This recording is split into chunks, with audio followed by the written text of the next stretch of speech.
one nation, under God, indivisible, with liberty and justice for all. Lori, roll call. Mr. Battisti? Here. Dr. Bush? Here. Mr. Tata? Here. Mrs. Mancini? Here. Reverend McCurd? Here. Mr. Murdoch? Here. Mr. Penninger? Here. And our student rep, Natalie Flint, is also with us virtually. Hello, Natalie. Yes, okay. I'm very happy to Hi. that we have a student representative that's going to be with us during our board meetings.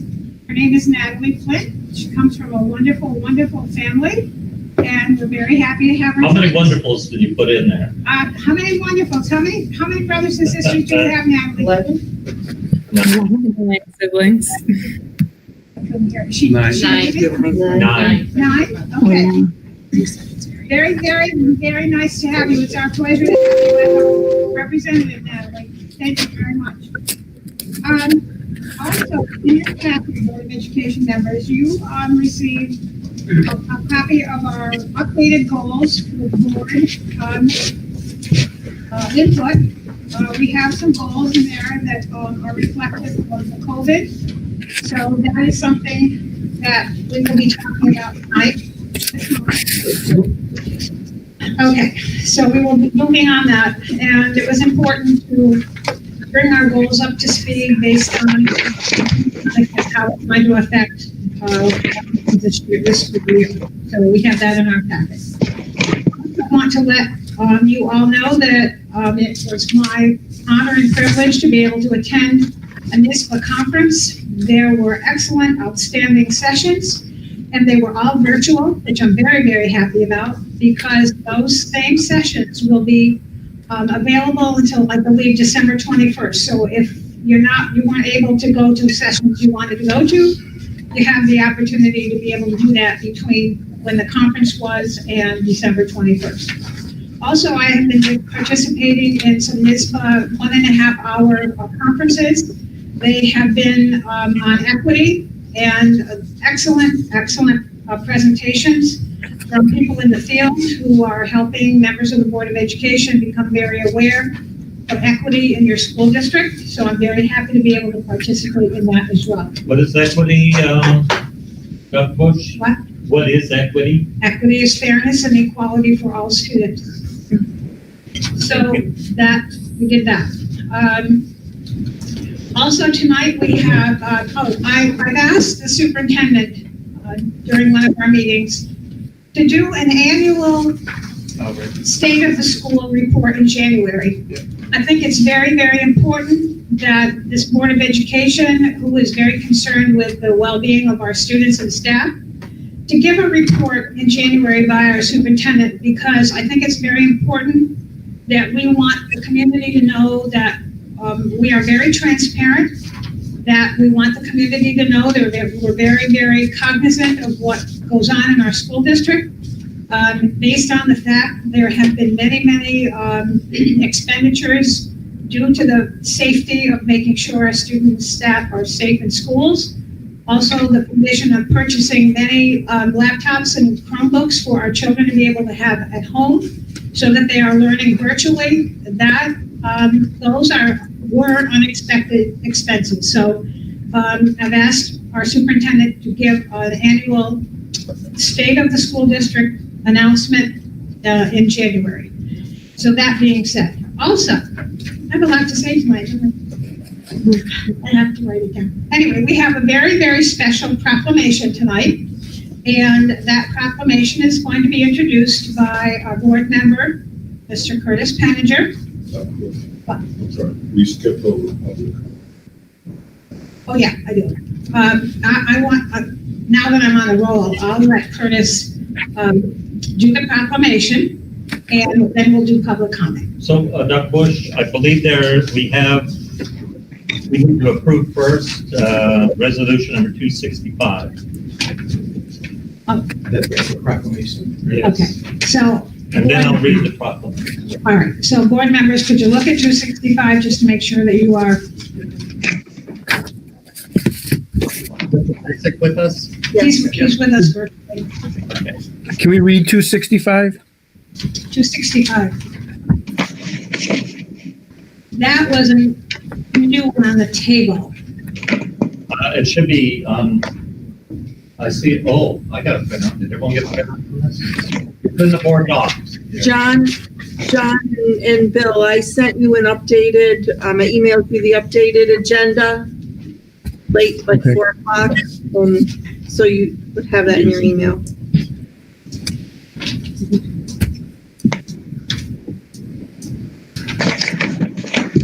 I don't want to mess with my computer. I'll lose everything if I try to find it.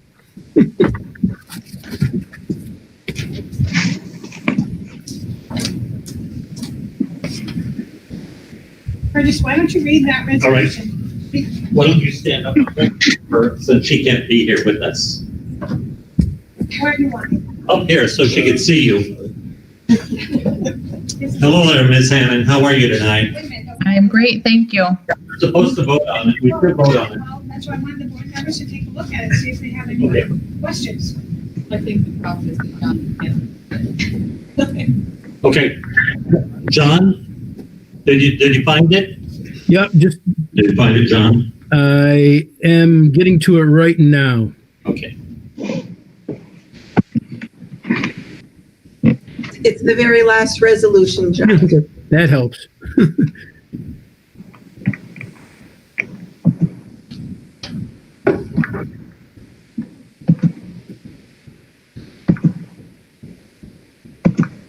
Oh, okay.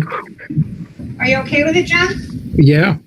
All right, so, I'd like a sponsor for that resolution. I'll sponsor it. I'll sponsor it. Mr. Henninger? Mr. Battisti? Yes. Ms. Datata? Yes. Mrs. Mancini? Yes. Reverend McCurd? Yes. Mr. Murdoch? Yes. Mr. Penninger? Yes. Dr. Bush? Yes. So, Ms. Hannon, I've been over at your school and I've seen the new field and the classrooms.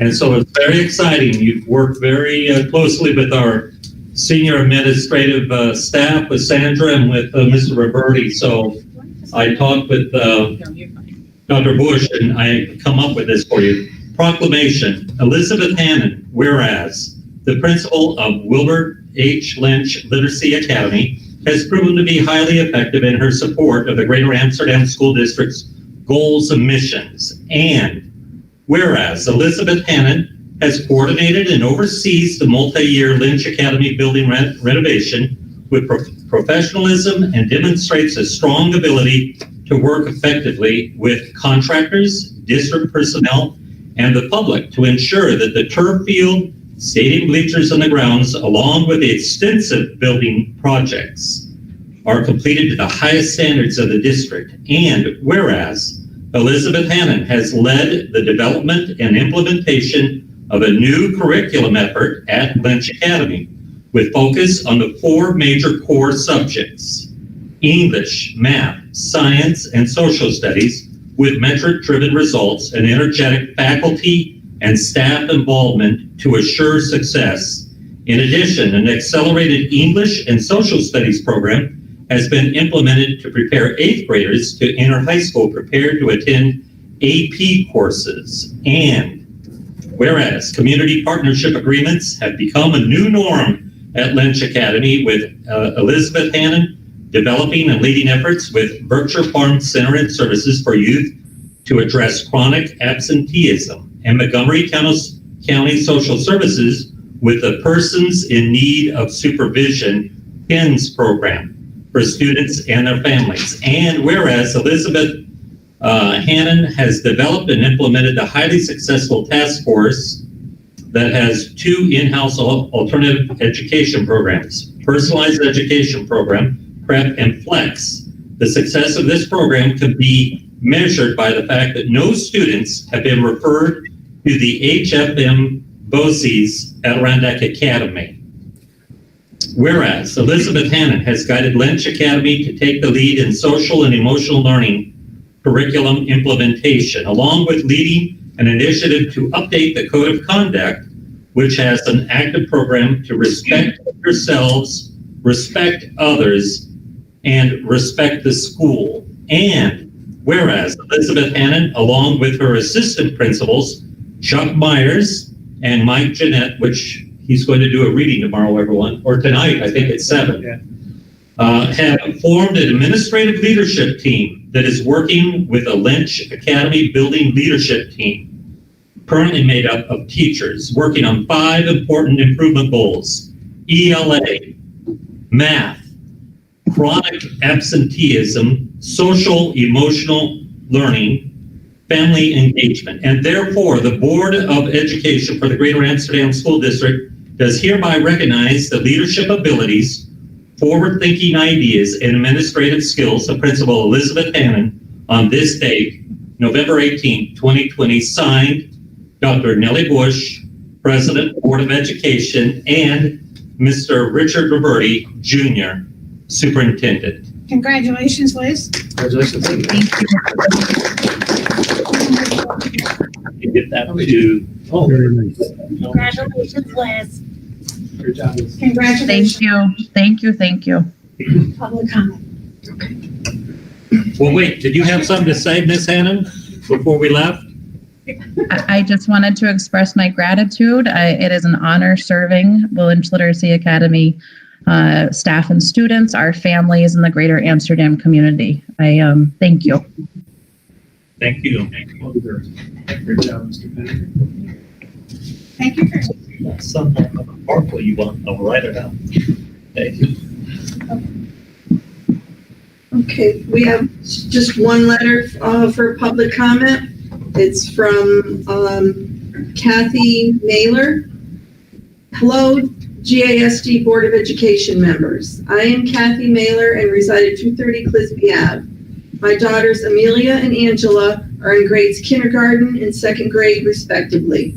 I am writing with concerns that I have in regards to my daughter being in school only 2 days a week at such a young age. As I review data put forth, I am able to see that schools in surrounding districts have students in grades K-5 have a lower percentage of all remote students compared to Amsterdam. They hover at approximately 20%, where ours appears to be 40%. They are offering more time for students in class and in person than the 2 days per week that are currently being offered for GASD. I'm sure that you are reviewing the data as well and see that Boston Spa, Fonda, Broadalbin Perth, Saratoga are all offering more than what we are, a lot more. What are your plans to rectify this?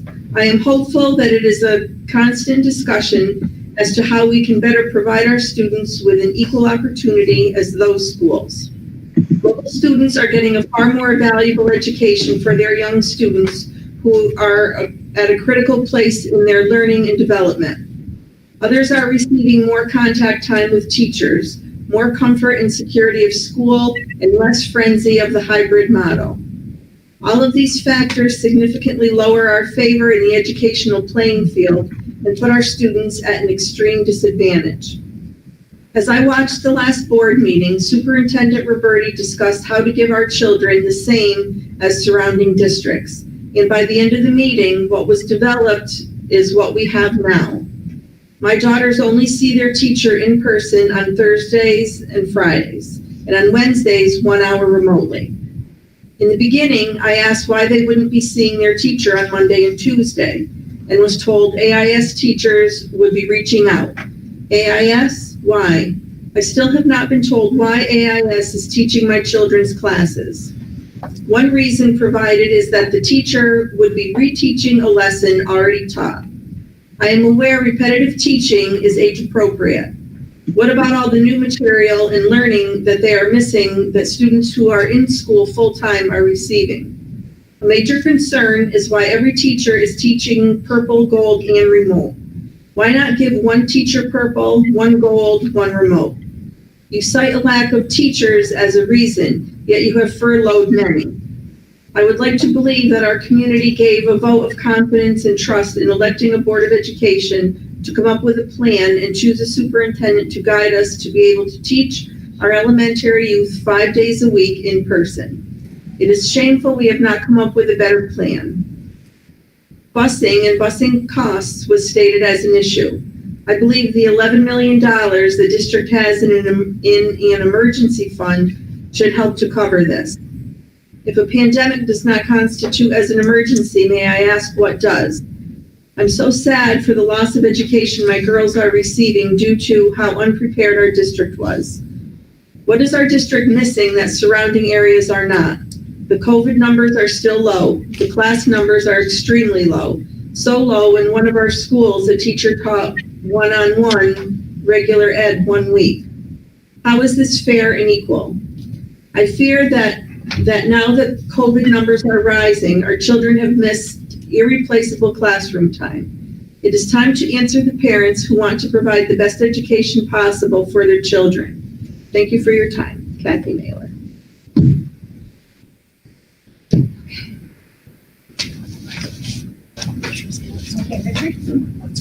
All right, our first presenter is from the high school. So, Mr. O'Mealy, Ms. Giles, if you can step up and I'll get you on there. Yours is here. Oh, there you go. Hit present. Let me go back to.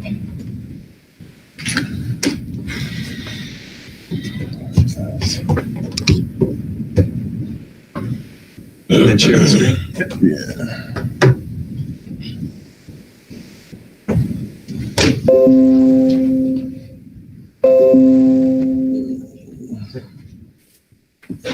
Okay. Let's see this microphone. All right. Good evening, everyone. Hello. No, come on. Good evening, everyone. Good evening. Good evening. Good evening. I need everybody's attention. Okay. I'm Mr. O'Mealy. I'm the high school principal. I'm here with. You gotta come on. Oh, sorry. I'm Mr. O'Mealy. I'm here. I'm the high school principal. I'm here with Ms. Giles. Hi, assistant principal at the high school. What'd you say? What? I want an enthusiasm like the principal. Come on. I'm one of the assistant principals at Amsterdam High School. Right. Okay, so our agenda for tonight, thank you guys for giving me the opportunity to present this evening. I truly appreciate it. So our agenda this evening will be AHS building mission, TSI status, SEL, graduation rate, what we've done, and obstacles. So before every single faculty meeting, before I meet with everyone, I always read this, AHS building mission. And this was here prior to me getting here. It says, Amsterdam High School is a safe and respectful learning community where all have involved collaborate to engage, support, and prepare all students for future success. And I tell the faculty, I highlight collaborate because that's the most important thing that we do. You can't do it by yourself. So the numbers I report today, they're great, but I realize I'm at the bottom of the triangle, right? And so there's other people help me build it up. I'm like, wow, this is amazing. And so the days this happened to me yesterday, I'll give you a good example. Yesterday was not a good day, but as I walked the hallways and I saw the teachers who support me, saw the students, it's like, okay, relax. And then someone I met in the gymnasium yesterday said, you know, Mr. O'Mealy, you always have to have faith. So those days happen. So when we do collaborate, good things happen. And that's my favorite expression. That's my favorite expression. And I live and die by it. So what I want to talk about today, we're going to get to the graduation rate, which is positive stuff, but I think it's really important to understand what status, how does the state see Amsterdam High School? So right now we're Targeted Support Improvement School, TSI, that's what we said, all right? And why are we identified by New York State? Identified for the performance of economically disadvantaged students. So in this building, give or take, depending on enrollment, there's 1,164 kids. Of that 1,164, there's 64% of our student bodies considered economically disadvantaged, okay? New York State has also said, because of this particular group, this is why you're identified. Now I gotta put something in asterisks. We're not identified for all students. When it comes down to all students, we're pretty good. Because you look at the data, we're pretty good for all students. I think we have a robust program. We just gotta be better in all places when it comes down to the subgroups. So we're identified for our graduation rate and performance on recent exam. We're identified for chronic absenteeism. That's what the state says. Then it says, I put down this right here, improve student experience in the building. That's our climate and culture. Ms. Giles is going to talk about that. And really reduce suspensions. And I put that one in there. Because if we get better at this naturally gets better. If we get better at this, and I put down building goals, and really, how good are we at building relationships in this building? Because I always say this, I may be a principal really, but we're all in the people business. These are kids who walk down the halls every single day. Everyone has a story. Do you know their story, and can you connect with them? That's what it comes down to. And if you're able to read their story, hey, maybe we could make some gains. So with that being said, we're going to present an SEL first for Ms. Johns, because I think social emotional, that's huge this year. All right, we'll put everything to the side. I'm going to have her present, then I'll jump back in. Thank you. I'd wipe it down. Okay, so I'm going to be talking about SEL, which stands for social emotional learning. A little background on it. It is the ability to have students successfully develop healthy identities, communicate and interact with others, resolve conflict, manage emotional responses, and achieve personal and collective goals. So the SEL curriculum is broken down into 5 competencies, which you can see listed here. At the high school, we've actually just completed self-awareness, and we're now moving on to social awareness. The remaining 3, self-management, relationship building, and responsible decision-making, will be completed as we move through the year. All of this information is based on a group called CASEL, the Collaborative for Academic and Social Emotional Learning. They've done a lot of meta-analysis for research data, so it is well-grounded. They've also done research on the impact of SEL on a school building. So if we have a successful implementation, it can lead to increased academic performance, improved classroom behavior, the ability of students to manage stress and depression, better student attitudes about themselves, others, and the school, and an improved ability to develop relationships. But what metrics are you using in order to make that happen and have that successful SEL program? Are you going to go through the metrics? I'm going to tell you what we are doing at the high school. Okay, go ahead. Okay. Okay, so first I have how the SEL connects to the SEP plan that we have. One of our survey questions was the statement that students had to either agree, strongly agree, disagree, strongly disagree. At this school, students talk about the importance of understanding their own feelings and the feelings of others. When we first gave this survey, we had a 27.6% of our students who responded said that they strongly agree or agree with that survey statement. So that's why we decided to focus on this, because it was such a low number. We wanted to improve that. So our target is to increase it up to, this year to 38.1%. Our goal is to improve that every year moving forward. We will accomplish finding out our data by giving them another survey with the same question on it. So what are we doing at the high school? We're addressing the 5 competencies, and we give a 2-month time span for each competency. So we had September, October for self-awareness. We're doing November, December right now for social awareness. I agree, Mr. O'Mealy talked about collaboration. This is huge. I have an amazing team I work with. We're under the Climate and Culture Committee. We have the SEL team. We have teachers from all disciplines on that team. We have a guidance counselor. We have a social worker. And what they do is develop general lessons and content-specific lessons. So we've tweaked the original SEL GASD curriculum to better fit the needs of our building. Originally, the competencies were addressed as standalone lessons that were about 5 minutes in length.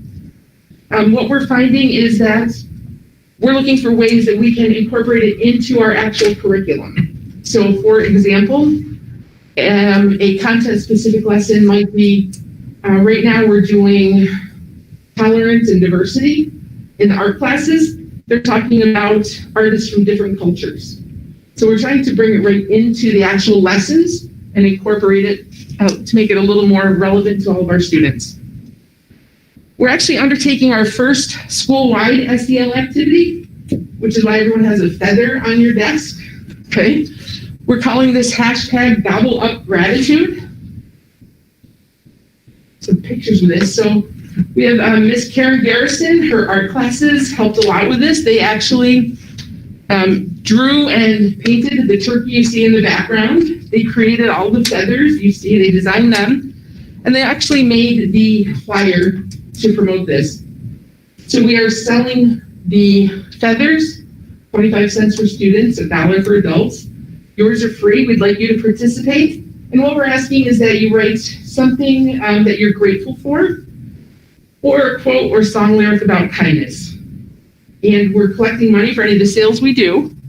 And that money is going to our high school backpack program. So it is staying in-house to help our own students. I can tell you, I just put up more feathers today.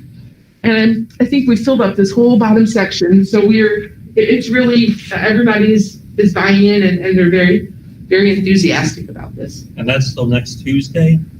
No, we're going into December. Okay. Yep. We have a lot of very heart-touching feathers coming through. As an example of how we're reaching all of our students, I actually had one feather come in that was in Braille. So we are reaching visually impaired students. So it was really heartwarming. I shared a few with Mr. O'Mealy yesterday.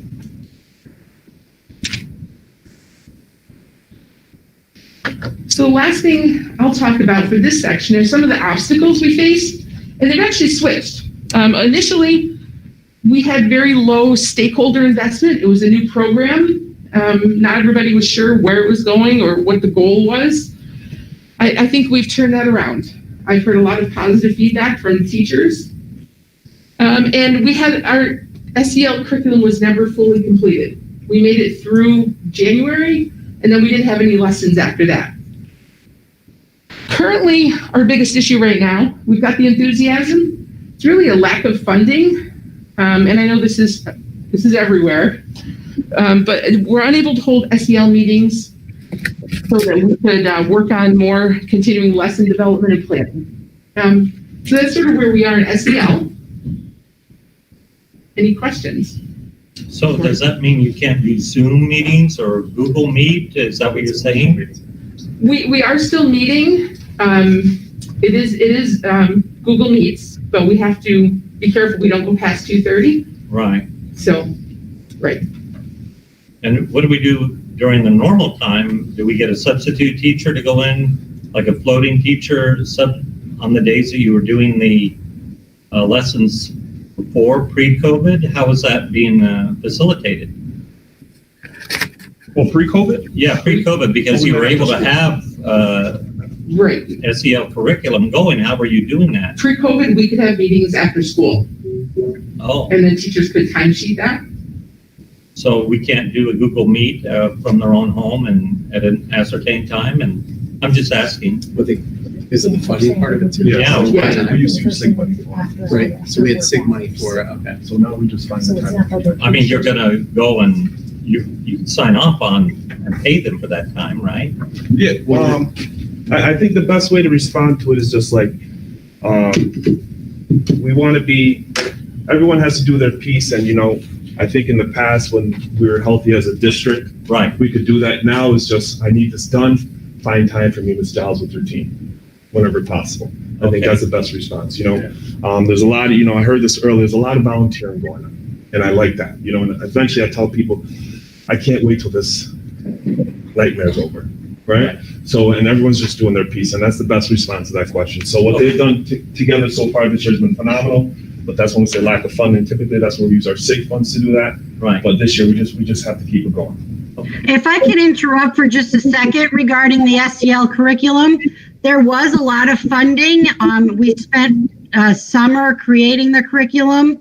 Unfortunately, high school didn't have as much of it done as the elementary because there wasn't as many staff members involved. So they've taken it now on to the level that the other levels have. So elementary and middle school have had all their lessons in place, and high school has come together this year and over the summer to create additional supports that they needed for their curriculum. But we did spend a great amount of money up front getting this all prepared. So Nancy, you say that the elementary and the middle school are complete then, correct? Yes. Yep. Yep. And they do meet periodically and tweak things, and middle school has their own team, and I think each elementary building has their own SEL team as well. And then the big question is, what's the change? Well, I took a look at it and says, what is this impactful? Then I started asking questions. And then I gave Ms. Giles a task, I need you to make this work with the team in this building. So that's what we're doing. Taking the existing framework, what works for this particular building within the framework that exists. And that was their task when I said, Ms. Giles, make this happen. All right? Because if this doesn't happen, if you look at this right here, when it's all said and done, all these numbers says, do you want to be here? And do you feel comfortable being here? That's what this says. For all these public look at these numbers, do you feel comfortable being here? We'll never get past these right here. And that's what it comes down to. And that's my whole philosophy. Do you want to be here? Then you'll do what you need to take to be here. But if you're not comfortable, so that's why this is so important. So, well, let's move on. So last year graduation rate. In 1920, our graduation rate was 87.4%. Phenomenal. Okay, absolutely phenomenal. I don't know what it was before, but it wasn't that. So it wasn't that. So I'm going to say kudos, and I like I said this, and I put this down at the bottom, economically disadvantaged, because this is the number that we're gauged at right here, the 84.4%. But I'm talking about all students. We've all been fine with all students, but we're moving the needle. And I really, really want to say, Tyrone, really, Mr. O'Reilly, really, really good job. This isn't me. This isn't me. It's this group right here. Since I've been in this building, what I noticed is the pieces have always existed. And I think my role was to say, listen, you know you guys can do this, right? And what do you need from me? That's what it comes down to. You guys got this. I know you do, because really it's the same staff with a couple different pieces, right? And now they're producing okay, so I think right now what I want to do is take my time out to give this particular group, my curriculum leaders, a special shout out. So we have Ben Greco, Stu Palzak, Melissa Baker, Melissa Paul, who am I missing? Kelly Forte. Who am I missing? But if I forget someone, it's And the reason I give them a shout out because they're the ones that are like, I don't think you should do that. Hey, we should do this. But then I go back, hey, listen, I need you to make your departments do this. Can you get it done? We got you. We'll get it done. So that's why I wanted to give them a special shout out. Now, and I put staff right here because really, this will never happen if you don't have the support of the staff behind you. Oh, sorry, this will never happen if you don't have the support of the staff. Then he says, well, is this COVID? It could have been COVID, but I'm interested to see the numbers locally. I bet you it's not that. Okay? So, and the administration team from Al, John, and Marie, we just, I think Al Matai said it best yesterday. We're all a puzzle. We all bring something different to the team. And that's how we get it done, And so then he said, what is this chart? This is numbers, but the state looks at this number right here. This is for economically disadvantaged. And this is going to be our 2021 goal. This is what we actually did. Actually, when I say we, it's the staff. This is what the staff at AHS did. So, Mr. O'Meara, when you give us that number, that 87.4, is that the August graduation rate or is that the June? That's the June and August combined. So in August, I believe we were at 84% in June. And then August, we pushed it up to 87.7. And then I don't know why they do two different rates. If you think about it, it's the same cohort. Right. It's the same cohort. So we had 84, I believe it was 84.7 in June, then it went up to 87.7. And then he says, what's the difference between the number at the top? These numbers right here are just for economically disadvantaged. The state said you need to get this. This is what you got. Then the 5-year graduation rate, those are students who take 5 years and 6 years. And because now the state says, wait a second, they're still your responsibility after your 4 years. So this is what we've done. So then he says, what about this year? Mr. Penninger, I was thinking about you when I did this slide. Okay. Because I knew you were going to ask me. All right, go right ahead, because I did want to know about that. You did. So right now, and I'll say this, at 5 o'clock today, this number changed. Okay. Because now the state database just updated, right? So at 5 o'clock, this was at 300 students. Now it says we have 306, so I got to double check and verify. All right. Okay? And this number is at 85%, but we're saying right now, 255 students are on track to graduate. Will give us a rate of 83%. If that's once I verify the roster it'll go back up to 85. And then he says, okay, what's the 29? Then I said, my team, we've identified 29 kids potentially could graduate by August. So that would push us towards almost 90% in answer to that. Which would be phenomenal. Remember when I said this, why not us? I don't know if you guys remember that. Right. Why not us? Why not? Don't tell me we can't do this here.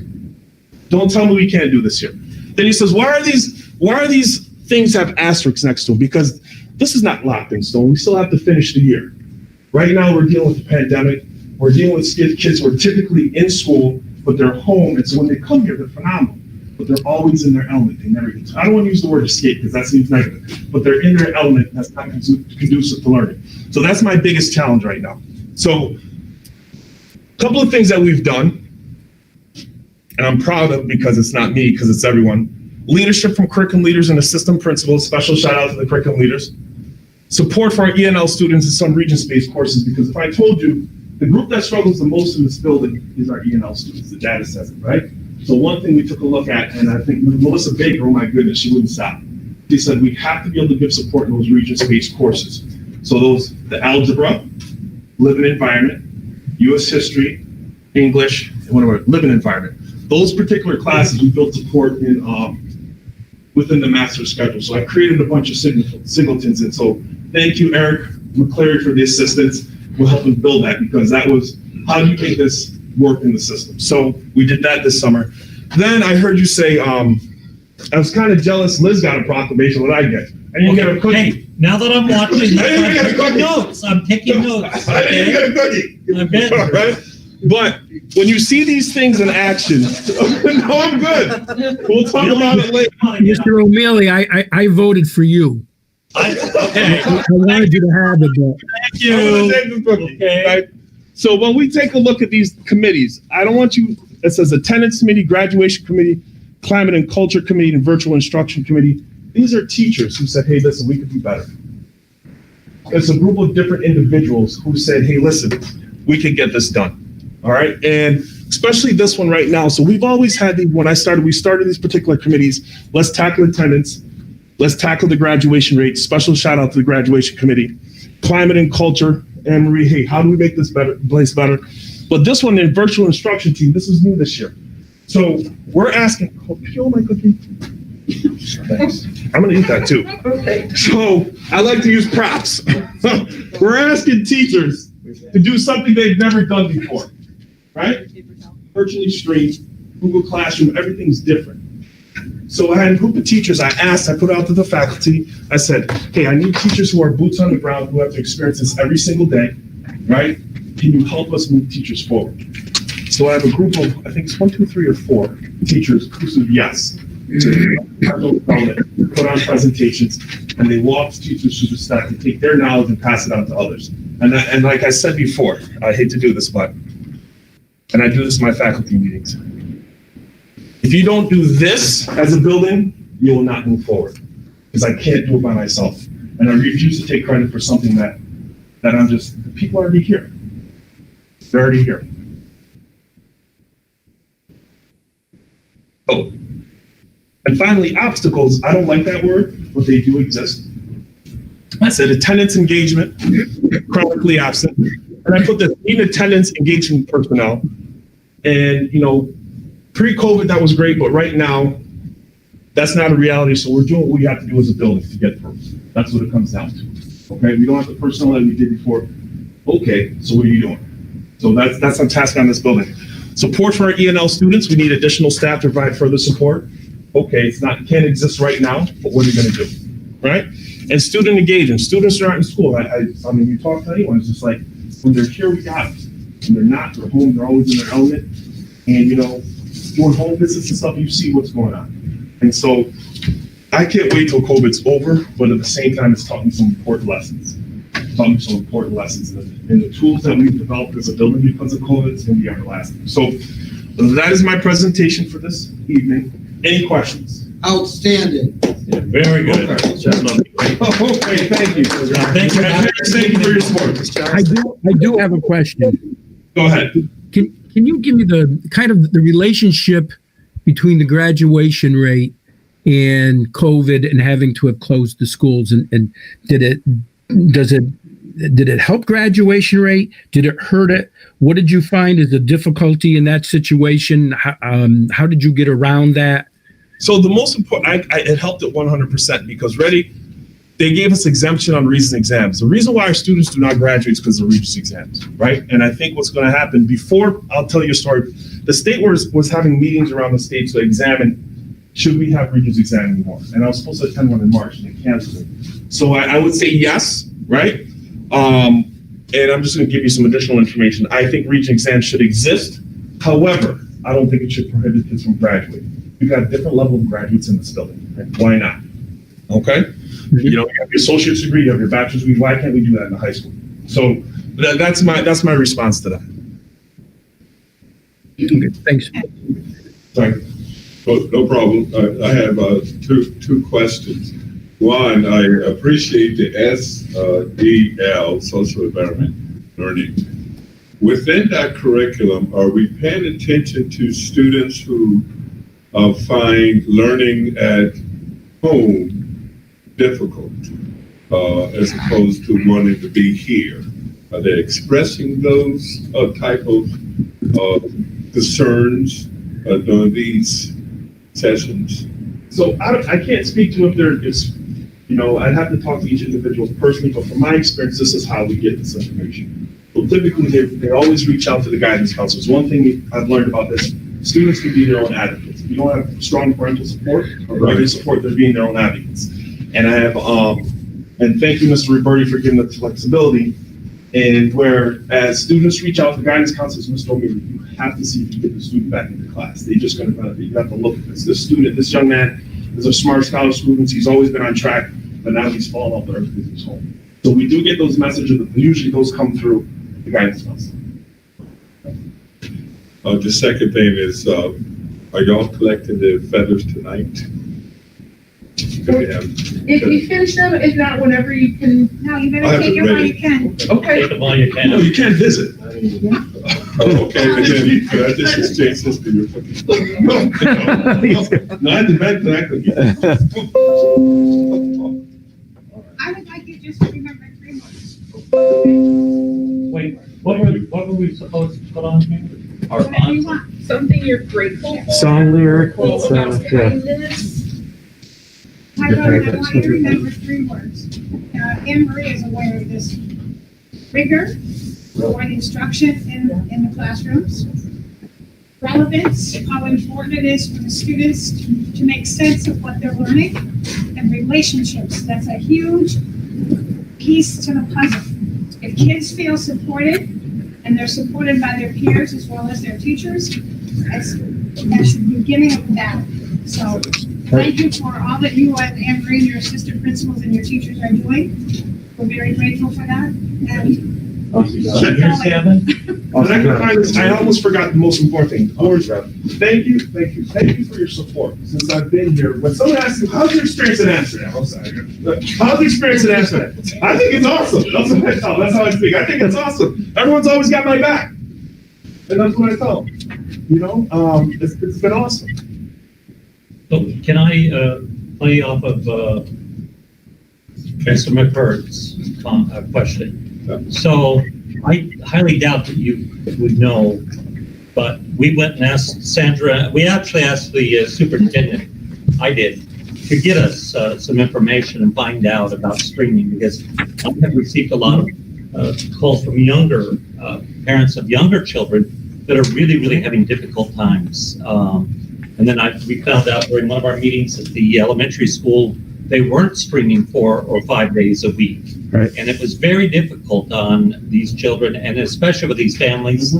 And so has he been privy to any of this information that we've requested? Well, he So we was, can know what, or Tyrone, is he the Mr. one giving O'Meara, it? he added to the document. So that document I shared that showed the percentage I of could streaming. expand on that. All right, yeah, please. Streaming is not mandatory in the high school, but like I said, the whole idea, if you build capacity and you teach, right? And you said, hey, listen, we understand this is something brand new. You will notice that a majority, when I say majority, high majority of our Core curriculum, right? core curriculum teachers strength, a very high percentage, because we had teachers who were teaching other teachers how to do it, And they realized there's 3 separate groups. You have purple, gold, and remote only.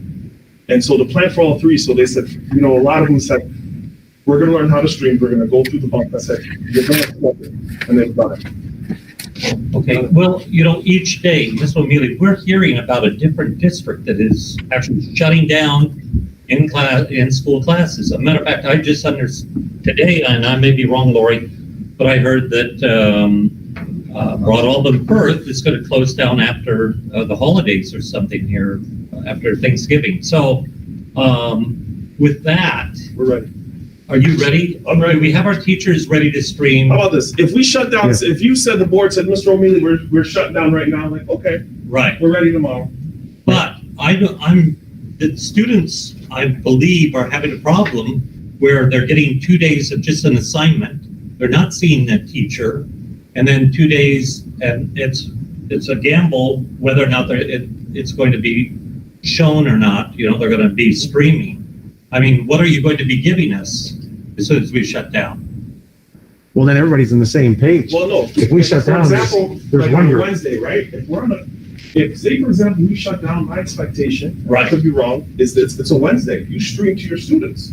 Now you stream 5 days a week. Right. It's a Wednesday. So when we stream, it's a Wednesday. There's no more hybrid Yeah, so model. Mr. Roberti put this out to, and John Nutzel, get your documentation ready. But in my eyes, hey, listen, the way I plan for a regular school day. So if we have to shut down tomorrow, we stream every day like it's a Wednesday. How many kids came back into the building? Yeah, the high. Yeah. I'm school interested wasn't in the allowed. high school. Yeah. The high There's number school- about the high school. Okay, so these numbers aren't exact, but we had a net about 35. So we Yeah. had 74 kids come, give or take, right? Then we had 40 leave. You did have a 40 week. Yeah, 40. So it's you have about 40. So So then your net, net gain on that is sorry. the about net's 35. 35. 35, give or take. I think I shared those numbers there, buddy, right? Okay, you did, but Yeah. it was more on, your emphasis was on elementary. Elementary was Yeah. more like 80 at Correct. McNulty, yeah. That was a big Where you change. were stating, and you made the comment, you said it's going to be a little bit hard to do this with that, but I'm looking at 35 amongst all of your students. You should be able to absorb that and be able To do the 4 days, you're saying? to do Yeah. the 4 day, because that was your big thing about not doing That was 4 my hope, days. right. But why can't we absorb that 35? At least before we all get the notice that we have to even go to remote only. I think the best way I could answer this question, I think I gotta flag the district. I know it is, I'll be honest, whatever Mr. Roberti asks me to do, we'll get it done. That's my response. Okay, let's do this. Right? And we'll figure it out logistically, right? Okay, But I know there's some obstacles. For example, we said if we wanted to go all for, okay, what does busing look like? That's the number one. What does that look like? We transport all the students without violating, the mandates that are out there. That's the first thing. And so are you getting that from your principals meeting that you have together? Because that makes sense if you're adding in the elementary with the No, middle school. if you just look at secondary alone, okay? If you Okay. start putting students on the bus, I mean, this building has 1,200 students. What does that bus capacity look like? Yeah, but remember, we have. We're still required to have that distance on the bus. We are. Exactly. I That's know what I'm that, saying. but we only have a net gain of 35 Yeah. that we're taking. So take those accountability of that issue also. So what would be your total census that you would have to transport? With the additional 35 and the students that you, So if you Oh, you combine, combined everyone? no, the ones that you have right now, less the 40 that it chose not to be here and go. And then so we have the net of 35, combining the two groups, right? We'd be transporting 800 a day. 800 a day. Yeah. So you'd have 800 students here a day then? Yeah, so that's, Okay, so, all right.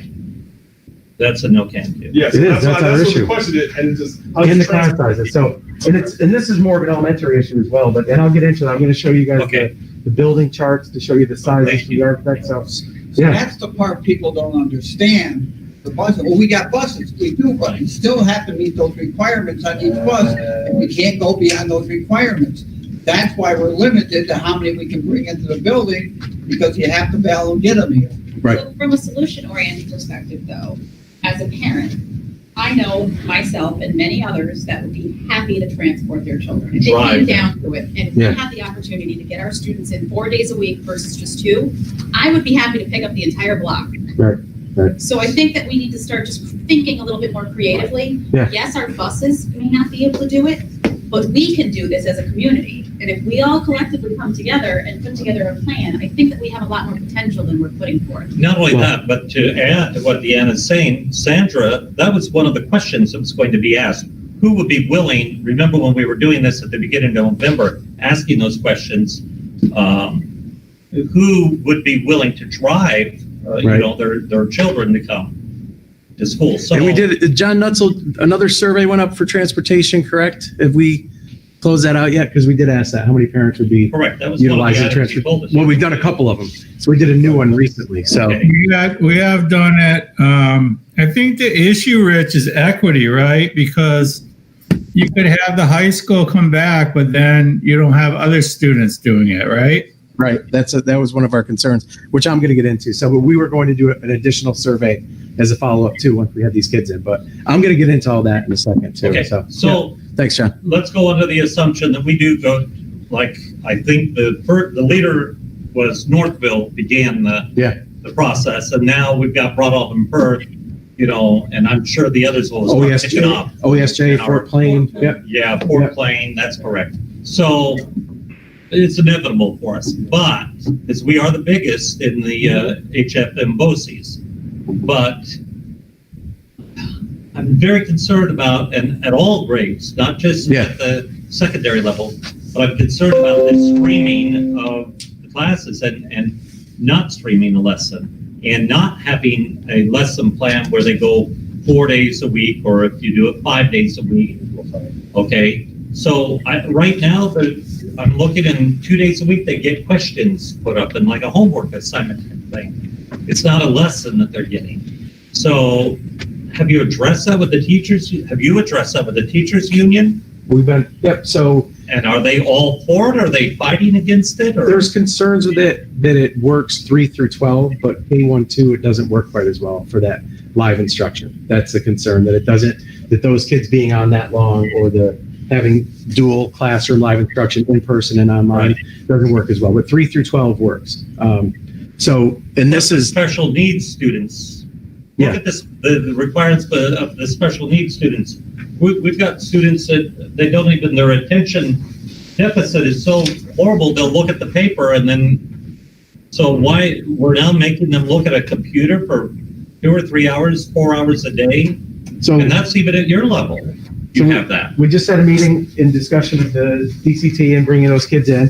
Ms. Smith was part of that, and we had the first discussion of how we want to try to get those kids in 4 days a week. And it's about 80 for the high school, 60 for middle, and then maybe 15 to 20 kids per elementary, right? Yeah. Is about roughly to put them in 4 days a week. So those special education kids, we were talking about that need for that as well. But I'm going to get into all those numbers, I promise. That he's talking about? Discussion? Not yet, okay. Last principal meeting, we talked about Okay. that. Oh, but Mr. Miller, last principal meeting, you weren't part of it. Okay. Al was there for you. Last principal meeting, we talked about it. Deanna had a I question. just want to commend you on Yeah. your energy and your attitude overall. A lot of what we've faced amongst all of this is we can't do this, we can't do that. You're coming in here, you're facing it with a how can I attitude. We're going to get this done. And that in itself, that's infectious. People feed off of that, and we need more of you. Well, but I have to. But you know, and you do it well. But you have Yeah. to. It's just, they say you're the leader. That is what you're supposed to do. It's just, okay, let's talk away. So are your assistant principals, I know it's a public location, but are they following through and doing the things you need to have done, or you haven't shouldered most of it on you? He has great assistants. I know. I've worked I know. with all of them. I'm ready. I know that I want to hear what he's I'm saying. ready. I can't do it by myself. All right. That's the answer. It's collaborative. I know. See, I it was is. waiting for you to use that word. It's a collaborative. It is, and it's just, I know it's on the slide, Right. but if you think you can do it by yourself, you're gonna fail. You're gonna fail quickly. You're gonna fail real quick. And it's really, it has to be. It's just like this presentation, Mr. Johnson, I need you to get this done. Hey, Al, John, you need to get this done. And if you don't, and you think you have the answers, oh, Mr. Johnson did this presentation. So that's just, I've learned it, you know? Emery did it. All right, thank you, I'm gonna get out of here. Hey, Nellie, do you have a question? No, I'm just gonna tell you, administration is working with and others to accomplish their administrative goals. So that's what you've already got that message and you're doing it, so. God bless you. Hey, can I tell you one thing that you did accomplish? I want you to look at this one right here. This is one of our board goals. Tell me if you didn't eat that one, okay? You guys see this? Yeah. This is my proclamation. There you go. Thank you, Nellie. That's you, Nellie. There you go, Ms. O'Meara. Your cookie, she saved it for you too. Excellent, thank you. Okay. Tough to follow those presentations, but Mr. O'Malley, Ms. Gauss, thank you so much. I want to get into the instructional model shift that we talked about. We're going to talk about the Lynch update, which I don't know if Liz is still on. Transportation, I want to get into just a little bit.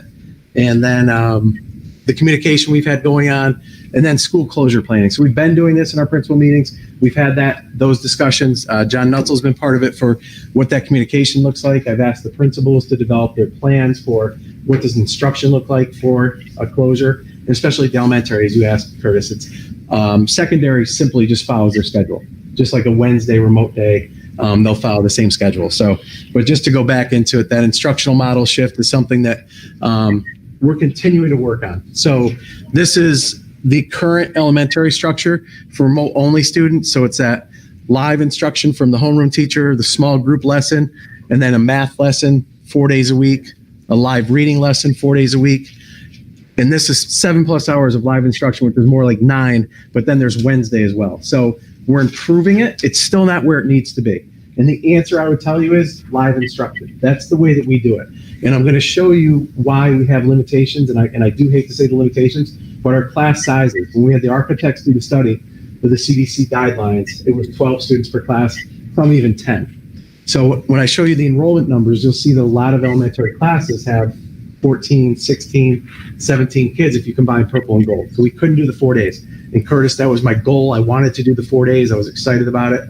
Ultimately, with the 300 kids coming back and then the classes going together, we couldn't do it. So we're looking for other options. We've talked to principals about gym space. The same conversation, Dr. Bush, we had with a parent today. How are we utilizing other spaces in the school in order to accommodate those kids? But ultimately, that live instruction would bridge that gap. Just like we're seeing in the high school, we're not hearing the concerns from parents in the secondary as much as we're hearing elementary. And it's because you have a vast majority of teachers doing that live instruction. But this is their hybrid model. So we have it laid out, the 2 hours of live instruction a day when they're not in, the assignments that are given. So this is a model we're always improving to make sure that we're doing that contact time in the morning with students at the elementary, that contact times in the afternoon for the secondary when students are home. It's still not what it needs to be. And I can explain parts of how other schools are doing it as well, but we do have some limitations that I want to talk about and how we're going to try to overcome that. So. Okay, a little bit of our communication we've had as well. Mr. Nutzel does a great job. We communicate constantly about just updates to families of what's happening in the district, which I think is incredibly important. Why does this not want to stop? Am I hitting that? It's like a game if I go close to it. I've never seen anything like it. All right. People at home are getting dizzy, by the way. Rich. How do I stop this? Roberti, Yeah. right there shows you the challenge our yeah. staff have every day. Every day of it, right? Because of technology. Yep. It doesn't always work. No, it does not. We could go back to the ones we're throwing away that we just got under our grant, our prior grant. Oh, devices? Those, no, all of the screens. Oh, okay. Yes. So just some things that are happening, the profile features for teachers, high school students signing letters of intent, which has been really great. So Dr. Bush and Governor McCurry did that. FaceTime, the live bedtime stories happening right now with Mr. Jeanette. I'm next on the docket for December 9th. And then reminders have been going out on the website about the go home early drills, school transportation updates. So it's a constant flow of communication. And Parent Square has been really great. And I think we're up to 96% of parents are using that. So it's a really nice one-stop for all parents to have that communication. So I'm really happy to have that in place. We're going to talk about finances a little bit. It came up in regards to school closure. So principals, we've been talking about this the last couple of weeks. So this is the elementary outline of what it would look like if we were to have a school closure. So no, we don't want it to happen, but yes, we have to be prepared. So just take a second. Hey, Rich. Yeah. Do you have it up? Because we don't see it. Maybe with that glitch, it went off. Okay. Sorry, John.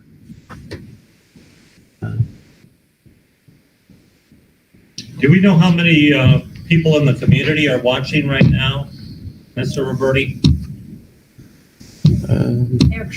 Eric or John usually has that number for us. 52. Thank Thanks. you. We see it. 52? Okay. John, you're doing a great job with Parent Square and the announcements and all that other stuff. Mr. Dunsel, to hear that from Ms. Mancini, you're doing a great job with all that piece. So the communication is constant. Thank you. Okay. Mr. Battisti, am I up now? You are. Okay. Yep. So that school closure document that I was talking about just shows what the plan is for each day of what students will see in the elementary, and then the weekly assignments that will be there, the engagement of students, how they'll provide feedback to students, assessment, how they'll provide technology help, and then special schedules of what we have in place for students with special education or IEP needs. So this document is continuously being updated, ready for the possibility of Montgomery County, because as I talked to a couple of board members, Montgomery County went from 0.09% to 2.3% in the last 5 days of positive COVID cases. So if we hit 3, this is where we get that percentage where you have to be ready. So we're making sure we're planning ahead. And then each elementary, then district level, has their letters ready to go in the event that this were to happen. Here's what we're doing. They'll receive this type of live instruction in the morning. They're reading daily. So all those pieces are put in place already. We have an administrative council meeting tomorrow, but our weekly principal meetings, we're going over this every week. How do we improve instruction? How do we make this model better? And then if with this were to happen and we were closed down, what do we do? So I want you to know we're well prepared for that and always getting ready for those next steps. So let's see. I'm afraid to hit buttons now. All right, Lynch's update. 3 new clubs, and Mr. Penninger talked about it, but I was thrilled because students approached teachers and said, I want to start this club. And they said, great. Coding, which I am so impressed with, and I want to see more of that at the elementary level in the future. We have a teacher that took that on without pay. They have 18 students participating every week, which is incredible. They're doing it virtually, which I'm really happy to see. The Alliance Club came about this year, and then there's a third. If Liz is on, I can't remember what it is. It's on the agenda for tonight. Coding, Alliance, and Career Club. A Career Club. So kids want to talk about post-secondary, how they prepare themselves, looking at resumes. Really great stuff, but our teachers took it on immediately and wanted to help out with that. So great news on the PA system at Lynch. It's going to be up and running in the next couple of days. That was a major safety concern. Ms. Hannon and I met with the contractors, Mike Grieco, we kept talking about it, going to the meeting, saying how important that is for safety. So they put off, it was going to be done in June. We said we can't wait that long. So the PA system has been wired to have the old system mirror the new system, and it'll all be working in the next couple of days, which was really great. Phone system's working. Mr. Scholl was over there today. Eric, if you're on, if you have any updates on that, feel free to jump in. And then doors are all installed, but we're missing a couple of the glass pieces for the doors to the small windows, and that's about it. So Lynch has come along a long way. As Mr. Penninger recognized, Ms. Hannon has been all over that and really, taken on a second job of being a subcontractor to follow up on all that, which she really has. And I've been at the meetings, and her assistant principals are both there as well. It's been really great. So.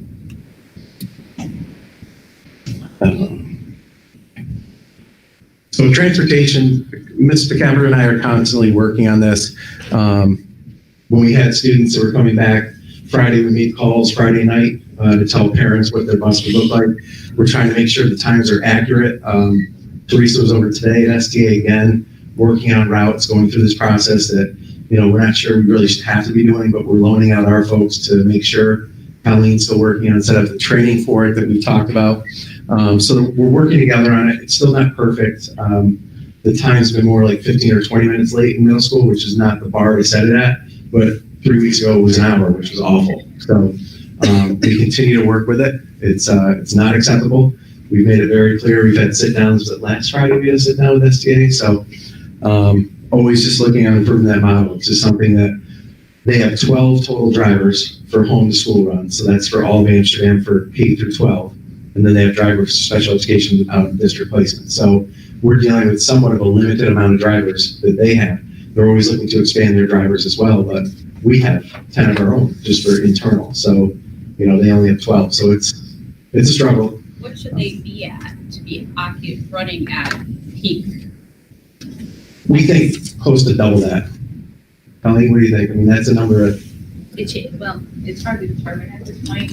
Obviously, there should be Good question. I think there should be at least 10 more. Yeah. To really have optimal transportation. Yeah. And unfortunately, with everything changing, what we're doing right now is trying to adapt our schedule to their driver pool. So we can access. So I know, we're yeah. Right. It's a constant. We're adapting our runs to combine those runs. Right. To accommodate the less amount of drivers that they have. Instead of them creating more runs for the runs we need with the drivers they have. So it's backwards. But if I recall, I'm sorry. Yeah, please go ahead. If I recall the contracts we've read in past years, Colleen is correct on her guess, about 10, because we've had just about that number of buses in the past that we approved contracts for in years gone by. Right. So it's far below what we used to have. We did have some issues initially with like CTE, the Career Technical Center at HFM BOCES. We were only bringing students there 2 days a week. And the government, Governor Cuomo had said if you have programs, special ed or offsite campus, you have to provide transportation. So we worked out a way to get those kids there 5 days a week. So even if they were purple or gold, that was a positive, that was a win. They have to leave about 25 minutes early, which is unfortunate because there's such a lack of buses that they have to get back in order to drop off the high school, and then that run continues on for middle school. So still we're getting them there 5 days a week. So there's some bright spots that we've worked through, but we're working through a limited number to begin with. So we're doing all we can. I was happy to get those kids out there, which is our goal. Parent conferences, I think this was asked last time of that, how we did with overall parent conferences. Barclay gave me that the 2019, they were at 96%, but this year 90%. And then those are your breakdowns for the number of parents that attended virtually only. So not bad. I'd like to see it higher, but mid 80s as an average isn't too bad for that. Parents actually liked it. I think it's an easier process. We had some questions today from parents about having report cards ready in time for the parent conferences. And so we have to get that timing changed. And I talked with Ms. Polakowski about that, saying the timing should be that the parents would see the report card when they sit down for that parent conference. And that's been off. So is virtual conferences better attended than in person? Well, no, because last year it was 96% of Barclay. Yeah, for in person. Yeah. And I didn't get numbers on last year's from anybody else's at that time. So, but that was just for this year. But that's a good question, John. I can get an update on that, what it was for the other years for other schools. I mean, it's just something to think about for the future to maybe improve. Yeah. Attendance at the conferences. Right. And I think giving the option helps too. So yeah. Tomorrow night we're having our, I'll give a plug for the Educational Foundation. We have a meeting here at 5 and we have 19 participants. I think we're only getting 4 in person.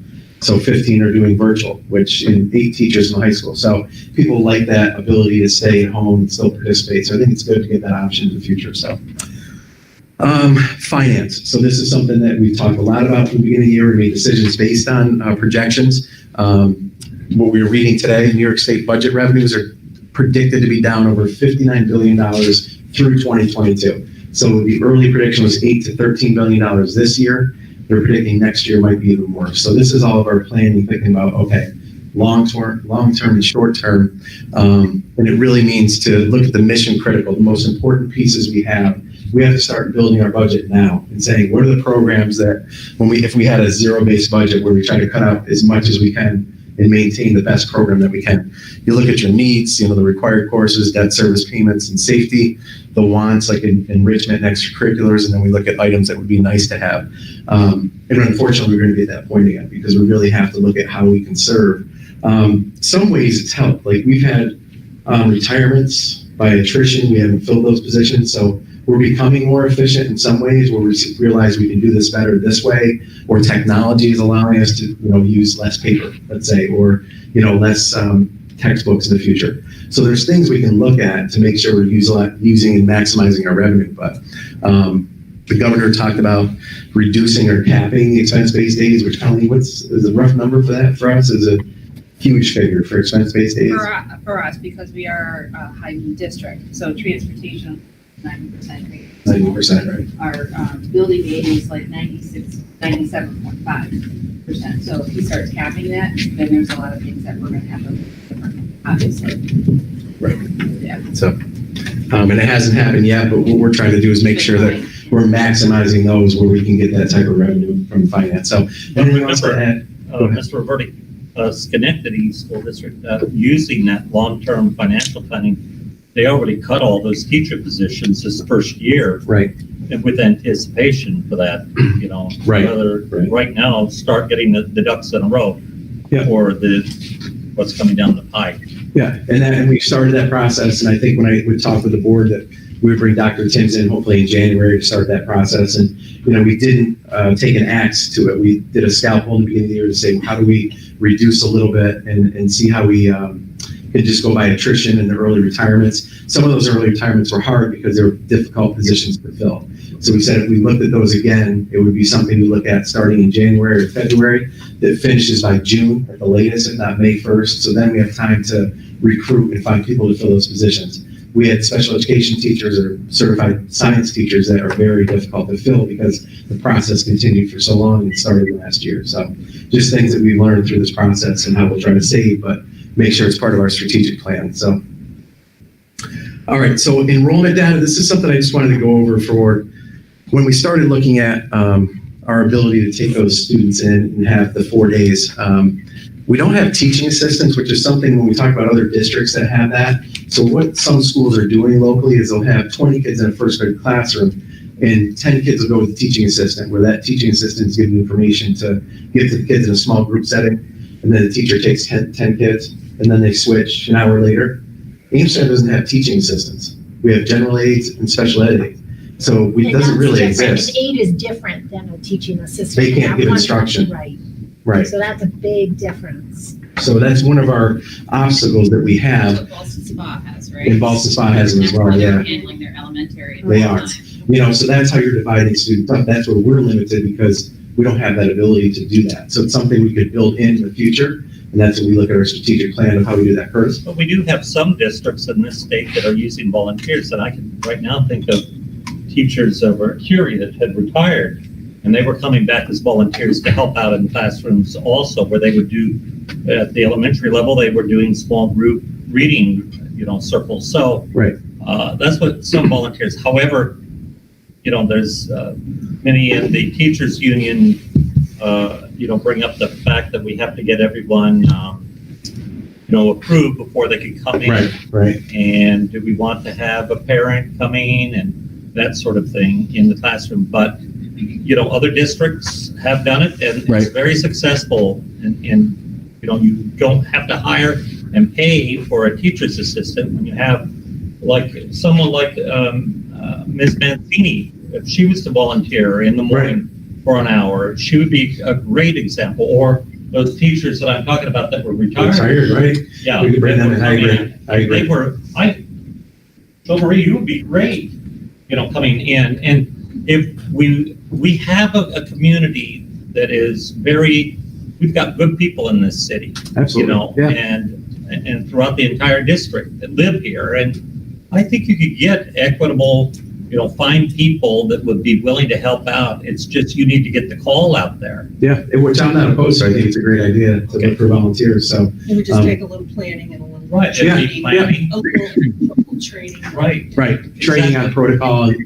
They might require a couple courses they'd have to take for, a Yeah, substitute. and to go there's through no the same reason why you process, couldn't so- set up a volunteer office or something that would go through. Yeah, You know how we show our license? I love the idea. When Yeah. this thing, you just would do that to the volunteers. Now, I don't think, Gavin could probably, or even Dr. Bush could correct me, but I don't think we would get a great resounding approval out of the teachers on something like that. But, Because you're going to have more teachers instead.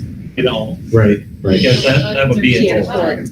We've got to look at every angle. How we can make Correct. it work, right? How we can Just make like it what work you for were our kids saying. more. I love Yeah. what you were saying. We need to be focused on looking at everything that we How can. can we Yeah. make things happen? Right. Yeah, and I can promise you in our principal meetings, we're always talking about it. How can you guys improve our model? And it's elementary level where it's the most concerns are. It's not secondary because that live instruction, they're able to really make that model work. So what I want to show you is, this is Barclay. So the architects, Mr. Caprio had them go through, and each one of these little circles is a desk, which is 6 feet. And it's just showing you students in each classroom. So we didn't just base this on, okay, how many kids do we think we can fit in here? They actually went through and did it. So vast majority of these classes are 12 that you'll see. Some are down to 6 for a smaller, like an AIS room, but your vast majority are 12. And I know it's somewhat hard to see. This is Techler. And again, this whole top section, this would be the entrance. And you'll see these classes are all 12 right along the top. This class is just, so you have a couple that are smaller with like 6. These are all 12. So each elementary building, we have these documents to know how many students we could fit in. And this is how we got to this point. And so if you go to our enrollment numbers, and I shared this with everybody, when we look at, let's say, McNulty, okay? And gold for first grade has 11 students and 4. It's based on geographical is when we did this bus route. So it's not even. And you'll see in some places it's much more even where this is 5. So this first class is 15. You can't fit them 4 days a week. That's what we ran into. Here, 18. So it's 6 and 12. It's totally uneven because it's based on geographical location. Here's 5. So we could put these kids together, but is that equitable to have one first grade class? And so if we look at the total number of students for those 3 teachers, you're up to 74 students. But this is grand total. So these are your gold, purple, and remote students. So that's how you get the 23 for this teacher. So they only have 10 in person, but 13 remote. So if we talk about collapsing a section, it means that 2 teachers now of in person would share 74 kids. If you had the 1 teacher do remote. So those are some of the things we run into, if that makes sense. That's why it's so hard to do that, Deanna. I'm gonna ask, again, thinking from another perspective. Yeah. There are other districts that I know of that are using the shields that go on top of the desks. Yeah.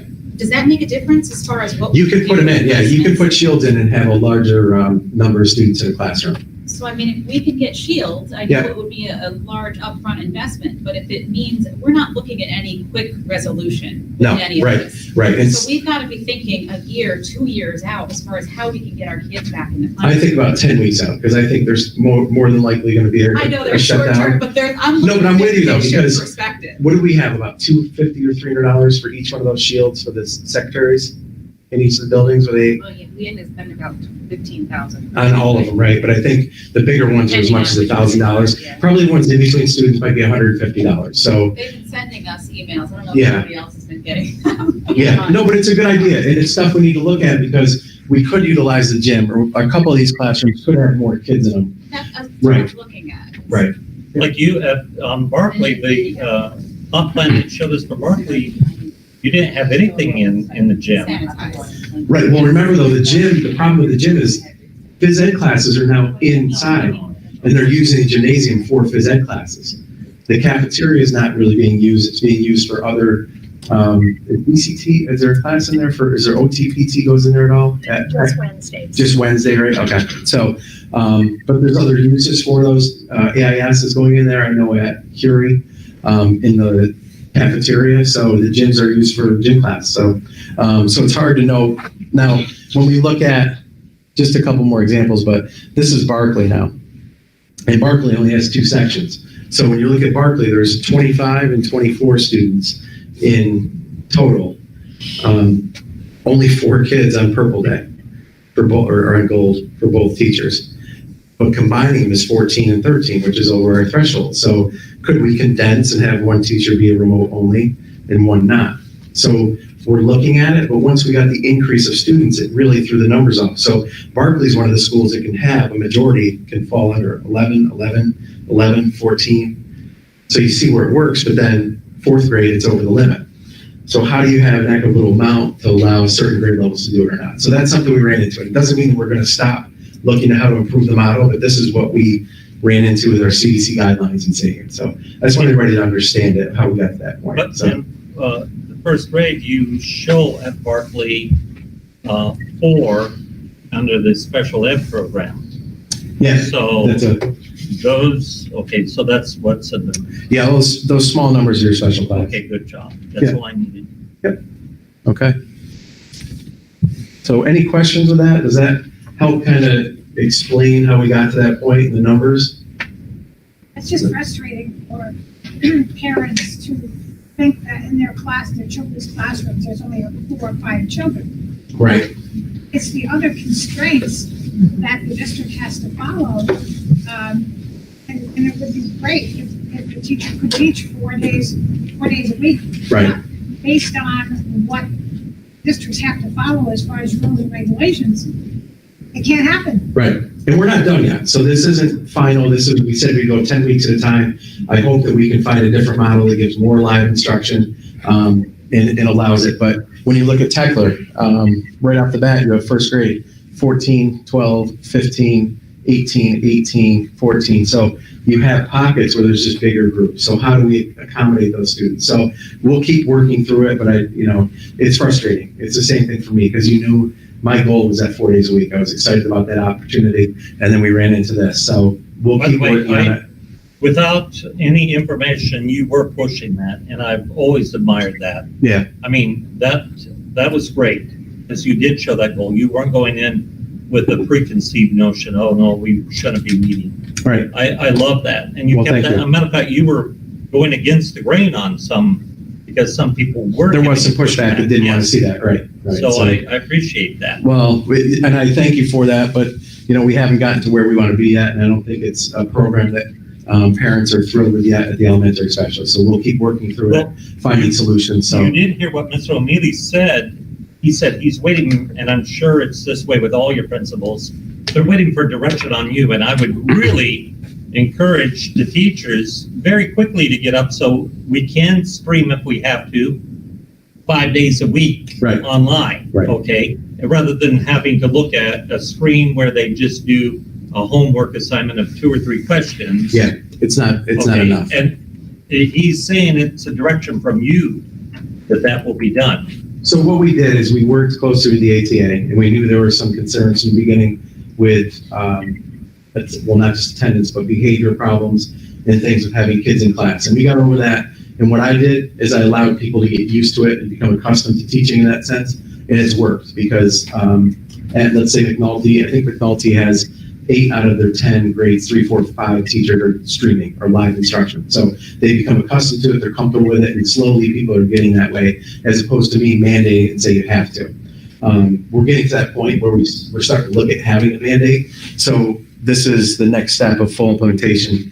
And I think 3 through 12 is reasonable to have live instruction in grades 3 through 12. And I think that solves a lot of our problems. So have the teachers been given some kind of instruction, technology-wise, as to how to teach a class of, let's say, 12 high school students, and then have another, who knows how many, on a screen when you're trying to use the board, the touch screen? We had, over the summer, remember, we had that? professional development that was about online teaching and things, and at the last superintendent's day, some teachers presented on it as well. So they've had instruction on it. They're learning how to do it, And for teachers especially, they're realizing that it's 3 schedules, as Mr. O'Mealy said. You have gold, purple, and remote, and it's difficult. And they've done an incredible job. They would rather have their students here 5 days a week. They would rather have them 5 days a week, but the ones that are doing the live instruction realize that it's one group now too. Yeah. So they're saying, wow, it's just one plan instead of 3. So it's slowly getting there. So our goal is that full implementation. I went through and I was getting a tour and we peeked into one room, and I have to tell you, it was so exciting to me because the teacher had his laptop over here on the side aiming at him and a whiteboard. He wasn't using the smart board. Yeah. And he had his whiteboard behind him, and he had his complete whiteboard outlined with everything. And you want to know something? Every seat was filled in his class because I think the students felt so motivated that I'm sure he was online streaming on the days that they were off, and then the days that it was so exciting to see this. I won't give his name, but he was doing it the way I think every student would like to see. Right. And he had every seat was filled. And, I think he had like 12 or 13 in the room. And I'm looking, and it was bona fide real work. It was stuff that you would really, it wasn't fluff. Right. That he was showing. Agreed. Yeah, I don't think we can make that assumption that anything is what. Well, no, I'm not. I'm just trying. There's an awful lot at stake, Curtis. I mean, nobody's doing it. Nothing is Well, ideal. I'm just saying, if you would see some of these questions, though, Marie, that Well, are we're talking coming, elementary? no, up at the secondary level, where they ask questions like attendance questions will get you if you're on for one day. It's very sad, some of them. I can show you issues of it. Right. But I think with teachers like that, and then you heard Mr. O'Mealy, it was kind of sad. I think this is the point that Mr. Dodd is trying to bring up. He said that he found 3 or 4 teachers that were willing to help the others out. And maybe we should cut, Colleen, you've got to find a few extra dollars, but maybe we could get training done so that these students are all like that 6th grade teacher was. Oh my goodness. Right. That is phenomenal. Those were phenomenal lessons. And you've had veteran teachers that never really embraced technology now doing it. So are learning and they're getting comfortable with it. Where before, I remember my father's last year teaching was 38 years in. They made him do attendance electronically. He said, "This is time for me to retire. I'm not doing attendance electronically." So That sounds just like Dick. sounds just like him, right? So, but there's teachers that never really utilize it that are now getting used to it and have become accustomed to it. So they really make gains through this change. And I'm impressed with our teaching staff, and I'm hoping that they embrace that live instruction because then it's just that one group. So that's our next step, Curtis, to answer that we'll do that full implementation and start looking at that. So, Reverend? I just wanted to make a comment on what I just heard regarding some teachers have fluff or not real teaching this question. And I would suggest that some of that is not geared to not wanting to teach, but it's addressing another issue. And this is the issue. And we heard this issue the beginning of the school year. A number of students who said they found it difficult to learn online, and they would rather be in person. We heard a letter tonight regarding that for the younger years. When I asked the question to Mr. O'Mealy, I don't know if he understood it the way I was trying to communicate it. Was how are we recognizing students who are having a difficult time learning online, or who are having some other issues that if they were in public, a teacher could recognize that. They could recognize some problems maybe at home that you're not able to communicate online. And so some of these teachers are asking questions to try to understand where their students are, if they're having some difficulties, and trying to weed those out, communicating that to the guidance counselors. So May I interrupt and answer part of that question? But I finished just 1 second, Nancy's just going to finish. Okay. Go ahead, brother. Thank you. So it's not that some teachers are just putting things out there and not really wanting to engage and instruct. That process is part of instruction, is Right. what I'm trying to express.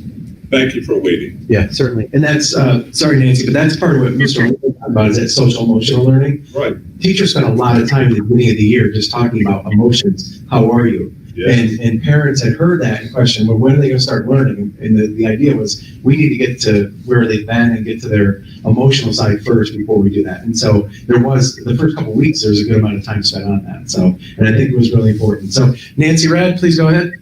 So in regard to recognizing children who are learning virtually and some of their issues, teachers are amazing with it.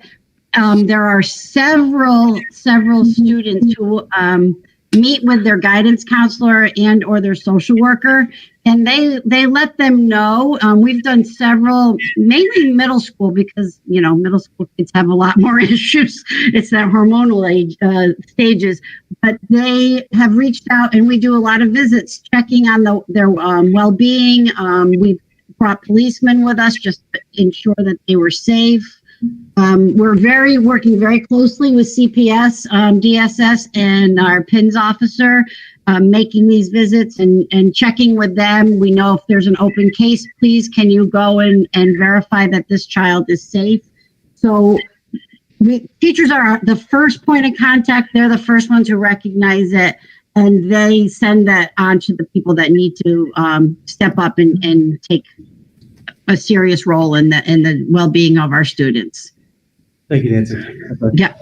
And then the last thing too, we had a meeting with November 6th with our instructional coaches and our principals to talk about resources that we needed for the pros and cons of live instruction. So those coaches are working with elementary teachers and secondary teachers as well. So we're making sure that they're reaching out to say, what do you need to feel more comfortable? What don't you have?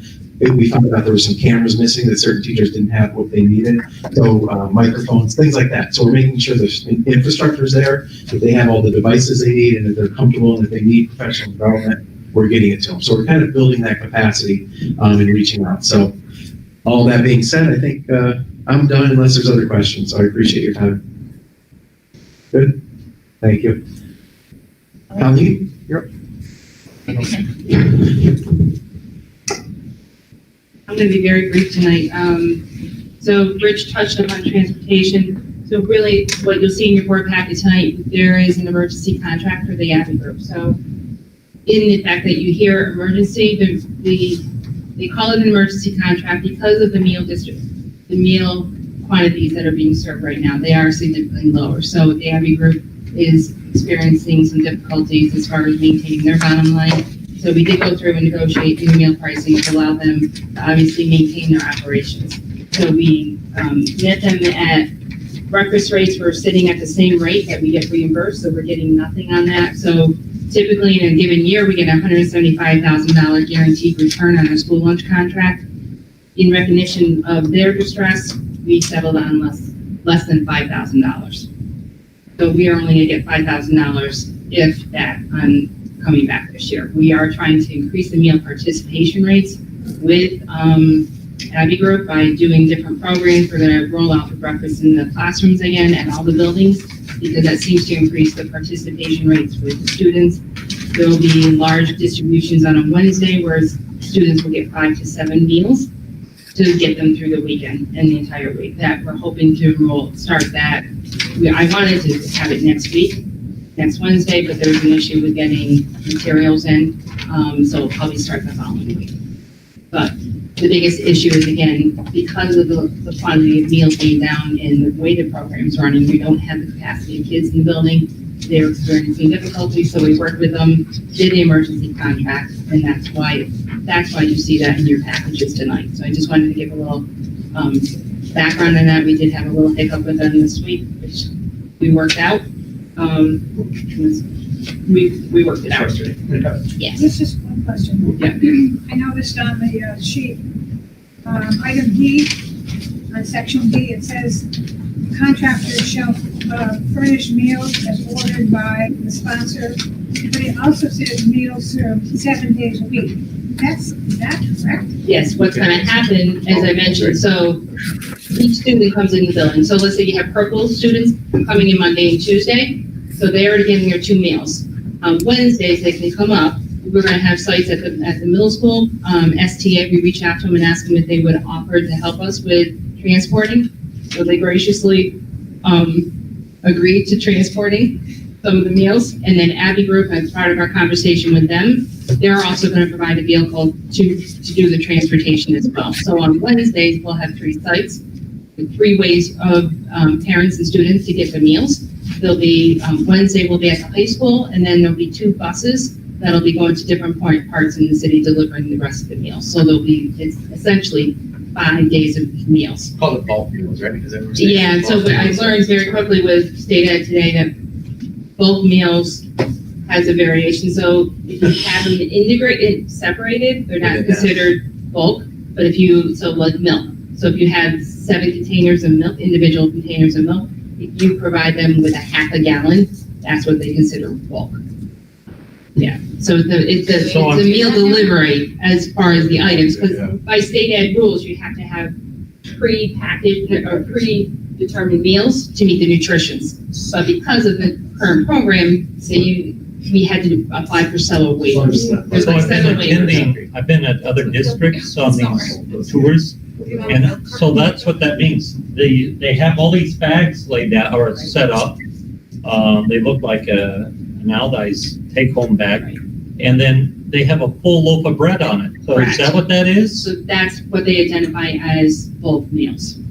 You can or cannot do both.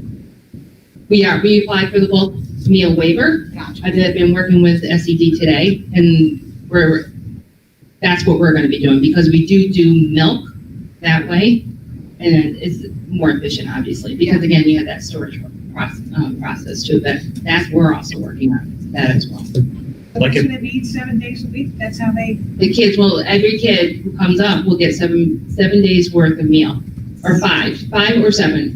100% ROLs will get 7 meals because they're not here getting the meals on site. Purple and gold will get the 5 days. So the one thing I was going to say, I mean, perhaps I'm just not seeing it as I'm not looking for it, but I feel like we did a lot of like marketing and putting the word out there. Nancy was doing a phenomenal job of that when everything kind of started over last spring and into the summer even. And I haven't heard as much about the program. Again, it could just be me not looking for it, but if we get the word out, I mean, I know I came down, I was coming down Route 30 there, and there was a line up for the food pantry there on Guy Park Ave. So I think that there is if there's a need for it, I think we just really need to get the word out there. Right, so Abby Group, I was working with them today, they did have a promotional piece that they're giving to us as well. And I needed to get the details down from Abby Group, because what I had on a conference call changed a little bit So till I'm even today. thinking Parent Square. No, we will. Hi. Right, once we get those details, everything will be out on Parent Square, but again, I need to get approval from SED too. So we can't just go out with a program. I get it. Yeah. You don't want to jump ahead. There's been a lot of changes with the child nutrition guidelines, and we just got what we call our SFSP renewed as of 11/3. So that was another process as well. Under the bulk program, these prices should be coming down because they have a massive rate of. So what you they'll be see, losing. what you see here, so did you Yes. see the 233 breakfast? I saw that. That is our federal reimbursement that we're getting from the state. It's straight So out. you're just We're passing paying- it through. Exactly, that's what we're doing. So we're not, typically we would get 175,000. Right. We're not getting that back this year. Okay, that's bad. So. Well, obviously we had to do what we had to do. Yeah, the All kids right. need to get their meals, so, and they need to stay in business. Yeah, but I understand that. I know. I mean, if we go to the bulk, it's going to be so much less expensive on them to go out and buy the product. And then I have a question about when you get milk like that, and depending upon how you pick it up, and if it's in a bus, are we going to have an issue over milk getting, are you putting it in a special bag they're gonna go? There'll be coolers, purchase? there'll be coolers on the bus, and then we're also delivering within the 1.5 to 2 hour time frame too. So you're not having a product sitting 20-minute there. window to Right. get the meals out into another refrigerator, so. Okay. It's good Do we know what time of day that those deliveries will be? And I asked that question because of this, and this will touch on a little bit, I think, of what Deanna was asking about earlier on. The issue of children not going for the meals was not because they could not, or they did not want the meals. It was because it was during the time that they were supposed to be online, and there was an issue of, do I skip class and go? Am I permitted to do that or not? So we were looking at the same time frame of 11:30 to 1. Yeah, so Again, that's an issue. that's with our kitchen as well, having for kitchen. But that's when they're supposed to be online, so Yeah. that's a really. That's an issue. And as a parent, that's one of the things I've said to my boys as well. Sure, you can go, but then there's a well, no. So I asked my teacher or what have you. Some students do not know. I wonder if some students assume because we're supposed to be in school, we're going to miss that meal, so we'll just have to let that go. So It's a great point. part of the communication is to Yeah. say, you can go out to get that period of time. And adding on to what Mr. McCurdy's saying, They say too.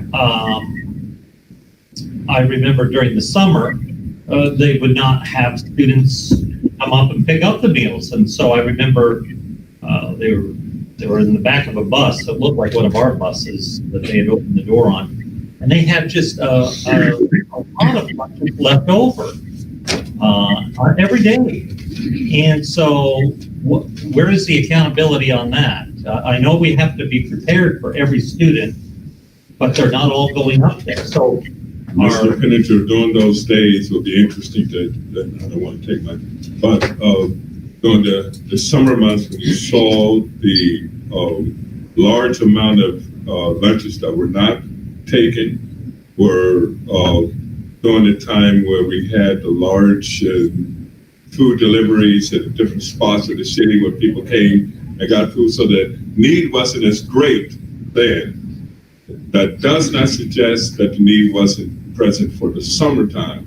It was those spots and times, you have to look at those to see that they correlated with when at Veterans Park or at Central Civico, when they had this huge amount of food given out. And then the next day, you're not seeing the kids come. There wasn't a great need for many of them at that time. So that's not suggesting I wasn't working, but I was suggesting you have to look at the time and compare those times with those deliveries. So there's an issue that Abby Group is going to take up so that we don't have a lot of waste, because now we are having again the issue over end time class until I think 1:30 they go, and school gets out then, but I think that's our communication. Yeah. To handle that. So, and then the other issue I have is, like, when was it, 2 days ago? I've never seen Guy Park Avenue all the way up Market Street, but it's completely blocked off. So they must have been doing some form of food thing. Yeah, the regional food bank comes through. You know, Yeah. so, And that's every time that it's there. so I taking into consideration what Mr. McCurdy's saying is, We have to adjust that. And it's Abbey Group too, with their time, with their staff that We they're have here. to work contractually with Abby Group to see Well, what we their might have to time. adjust it those days though, because you don't want to interfere with that instructional time. correct. And if there's that much of demand that you're seeing, as you can see, that's something we got to take into consideration. So, well, really good points. It's something we need to look at for that, so. Yeah. Okay, moving on. Now we have, any other questions? Okay, we have the director of. Finance, I'm sorry. I do have a finance question, not related to what we're talking about now. Thank you. You know. So you can see each other. We learned as a board on September, some of the monies we thought we were not be reimbursed on, we did receive reimbursement. But at least that's what, okay. I haven't heard about October or November. Have those, no monies have been There's a little returned bit. back It's a to good us? question. So So with our grants, they had, what we're getting from our grants has been reduced by 20%. I'm hoping that eventually that will get reimbursed.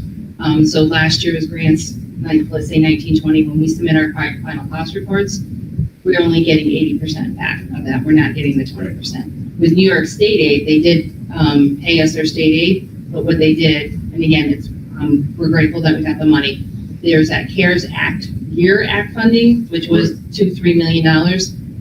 That is taken out of that equation. So our state aid, which typically would have been, let's say we had 50 million, is now reduced to 48 million, and they're reimbursing on a proportionate rate of that 48 million versus the 50 million. Okay. So there is good news that we're getting the aid, but it is being reduced by that proportionate share of the CARES Act we had to funding. reapply for it, and we had to provide it to Right, signatories. and the justification, how you Right. understand all that. Well, it's good news, But I haven't too. heard Yeah. any reports about October and November, so that's what I'm interested in here. Well, we didn't have a 20% reduction on foundation aid for November or Right. October, so that was the great news. It was really nice to hear. So that was But they awesome. are- We're still waiting on the CARES and they are GEARS Act. reducing- What's that? They are reducing the money that districts would be reimbursed for transportation from last year because the children were not transported. Well, I think I They sent have it to the the board, right? That 400K. they, yeah, that's a proposal. Sorry, go ahead, Kelly. So when I was looking before I came into the meeting this morning, and I was trying to print it off, they did have, they said, on our state aid portal, they do have a potential decrease on our transportation aid because now they do aid runs separately, which is interesting. So part of that, they showed an offset. So where we may have gotten they're saying 4.2 this million in transportation aid has been reduced, and they have a new line on there that I have to look at by $400,000. So we may take a 4 to 500, it's for a little over 400,000, may take that hit where we may not get the 80 this year. Right. Unless legislation goes through and says, okay, allow it, because they're the ones that told us we had to have it, but we're not driving the miles that are required to get reimbursed. Will that go into effect if we have an shutdown? Well, that's a good question. Yes, That's a good question. Yes, it will still want the money regardless of whether because we had that issue last spring. Right. We still had to pay. Well, the good thing is we didn't pay them 100%, we got them down to 70%. So we will have STA driving food all over the city and back. Yes. Stop right in front of my house. But unfortunately, those school lunch miles, they won't allow us to claim them But if for we're reimbursement. paying I know, no, that's why we're getting, Right. that's why we're getting Right. everything. Absolutely. That's a great. But that's also why, as the 2020-21 school budget is being developed, I'm asking that Richard be very open and transparent in regard to the taxpayers, because the budget is going to start getting developed at that period of time. It's- So, yeah. you're losing hundreds of $1,000s here, but for November, they gave you everything that you needed, but we have a whole year to go. So Right. this is just the beginning. It We is. do have that potential, and I hate to say it, but That's why January is a good time. So are you done with your reports? May I ask a you question? certainly can. Okay, so you've given us the corrective action report plans.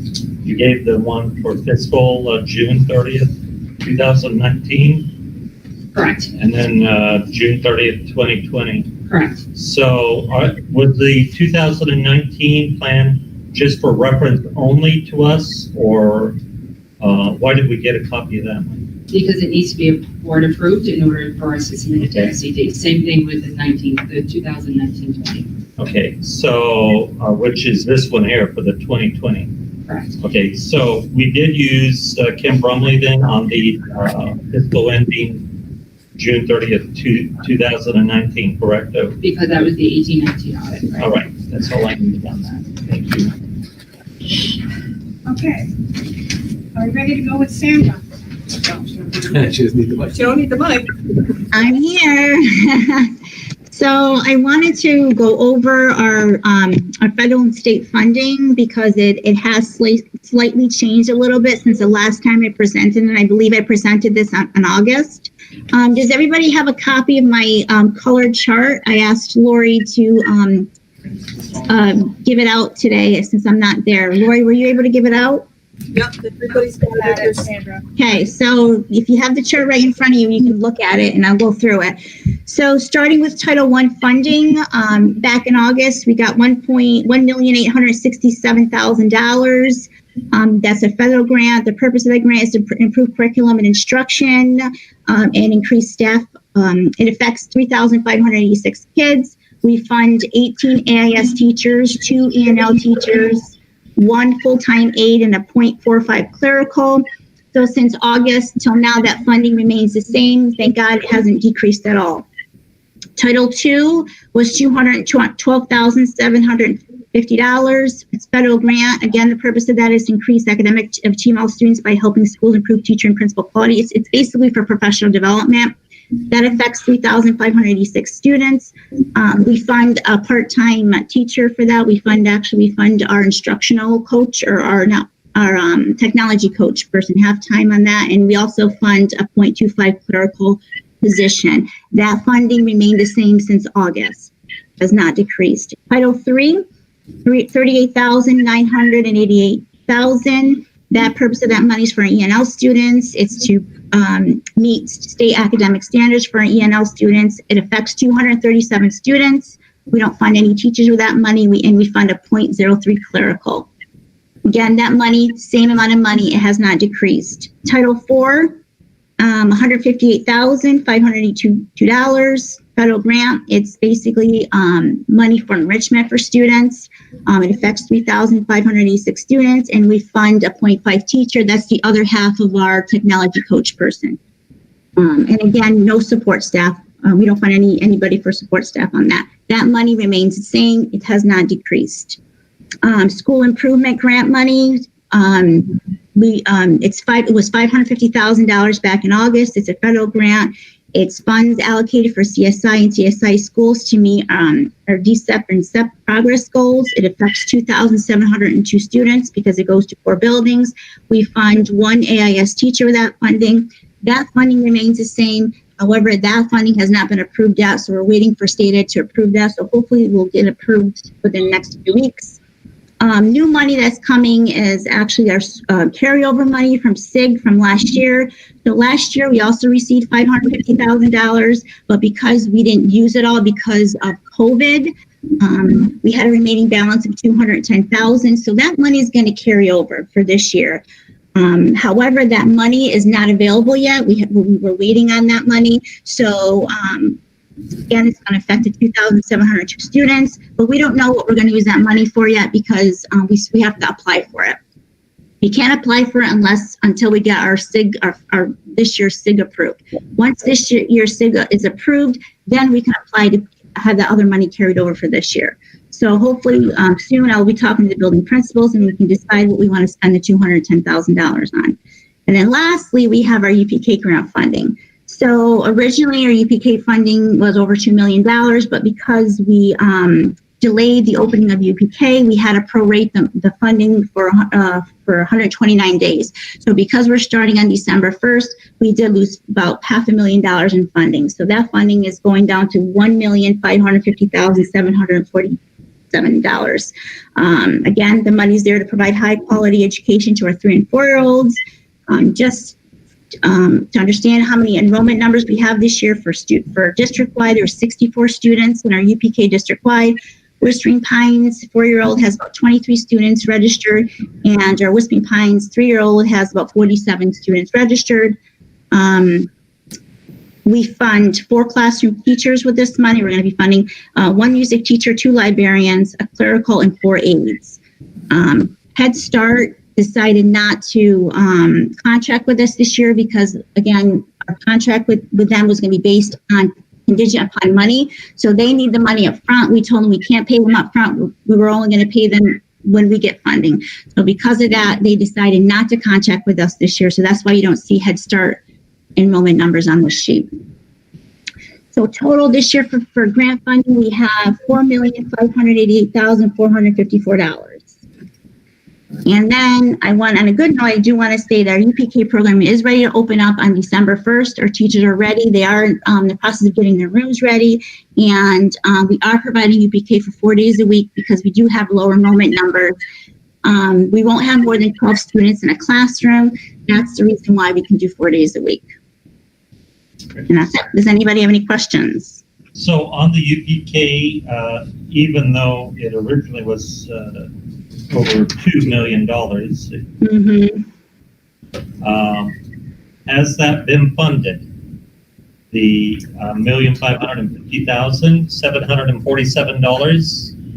So we've been approved. So Colleen, I believe that money has not come through yet, correct? Usually, I talked to state ed, they said UPK funding doesn't come until the end of the school year anyways. However, we're still waiting for the money from last year, correct, Colleen? Yes. Are we still waiting for the 1.3 million from last year? Yes. Yes. Yep. I don't know if you heard. That's the hard part of that. Yep. So that's why we did this, because it wasn't that big of a gamble to have just the 4 teachers each, like you guys had, was $200,000 to get kids in 4 days a week. So what has happened with the other contractor that we were using, Whispering Pines? So they agreed. I'm sorry, Colleen, are you speaking? No. Oh, sorry. I thought maybe I'm hearing echoes. They did agree that their funding is going to be contingent upon our funding. So they're not going to get the money up front, and they are aware of that. Does that answer your question? Yes. So, in fact, the contracts are in the board resolutions tonight. all right. So the 4 classroom teachers are not district teachers. No, they are district. So we do have 4 of our own classroom teachers that are going back to UPK on December 1st. And then we are contracting with Whispering Pine Preschool. So we're doing both. All right. So they have 70 students and we have 64, correct? Mm-hmm. Right? Yep. Yep. And is it divided fairly, the 1,550,000 between the 2 of us, or how is that? So we already have a contract tuition amount that we pay them. We didn't change that contract amount. It's basically the same. It's been the same for the past 10 years. So we use the same formula, same amount of money. That whatever it's per child, we give them a tuition money per child. And if you look at the contract, it'll tell you how much we give per child to Whispering Pines. Thank you. Mm-hmm. So these grants, have they been approved by the state education department already? So every single one of these grants have been approved except for SIG. So the 550 for SIG, we're still waiting on approval for that. And then once we get approved for that, we have to apply for the 210,000 carryover money. And then that will have to be approved. The rest of the funding here has been approved. So if these grants have been approved, with the exception of SIG, has the district received the monies? Colleen, that's No. your question. Right. No, we have not. Then when would we ordinarily receive the monies from each of these approved grants? By now, we would have received a down payment, a portion of it. Absolutely. By now, we would have received a portion of the down payment. So then all of the monies that these grants are paying for is coming out of the general fund right now. Correct. So I can Are tell you you. going to have to do a carryover like you're doing now for 2021? In other words, we're carrying over because we have a deficit that we did not meet for Whispering Pines last year or any of the UPK programs. Right, because we paid them. And you went and paid them. Are you understanding why I asked the question I did ask? All of that's related to monies that we are anticipating getting, but have not received yet. But we're still having to pay the bills right now. Right. And things are still tight. When people in the community will say, well, you said that there was a great deficit and we're hearing money is coming in, so you should be all right now. We're not. Right. It's one of the keys is that it used to be if it was allocated, it was funded. Right. That we knew it was. So now it's allocated, we have this coming, but it's not actually funded. So that's the it's huge not divide here that's yet. happened. It's not here yet. So you guys have to remember, you have the SED approvals and then you have the DOB. Right. Right. We got all the SED approvals, but the Department of Budget was not signed the check. But we still have not received, and it's not just us as a district, we have not still received our section 611 or 619 approvals yet. Okay, so on Title I Believe funding, it or not. It's not just us. did you say that it was a no decrease on that this year? So no decrease from August, but it was a decrease from last year. And the problem is the fact that enrollment numbers are down. So it goes by the number of students we have in our district, and it goes by the number of low-income students. So compared to last year, our number of low-income students have decreased a lot, significantly. That's why we've lost about $200,000 in grant funding since last year. Yeah. Okay, but the per student formula, it's still the same, correct? No, I actually have the numbers. I think last year it was like 850,000 per student. This year, I believe it's like 80,000. I have the number written down somewhere, but I can provide that to you. So the per pupil funding has decreased a little bit also, but the majority of the funding decreased because of the fact that enrollment numbers are down. So technically, thank God we have a fund balance, because we are using the fund balance monies to support the education of our children in our schools, because otherwise, we haven't received any of the federal monies. We haven't touched our fund balance yet. We're using our cash reserves to fund them. Eventually, you will have to vote and approve. If we go in a deficit, you will have to vote to approve to use that fund. I don't know what you just said. I know. Well, So basically what she's saying is, if the monies do not come in, she just said, we're going to have to go and use the fund balance. Yeah, We haven't dipped into it yet. Absolutely. You have to pay your bills. It's like a bank account, a savings account. So right now, I have everything that we're being paid for is being allocated to the grants, right? So I had that delineation as far as general fund versus your federal funds. So federal funds are incurring the expenses, but it's the general fund money that is paying for those expenses. You don't see that expense in the general fund yet. If by the end of the year, we do not get that funding, we will have to take and increase our general fund spending by taking an interfund transfer out of our general fund into the federal fund to make the federal fund whole. So if it's $25,000, I'm going to give you a little figure, we will have to incur that expense on the general fund to bring it over to the federal fund, because by law, we are supposed to make the federal fund whole.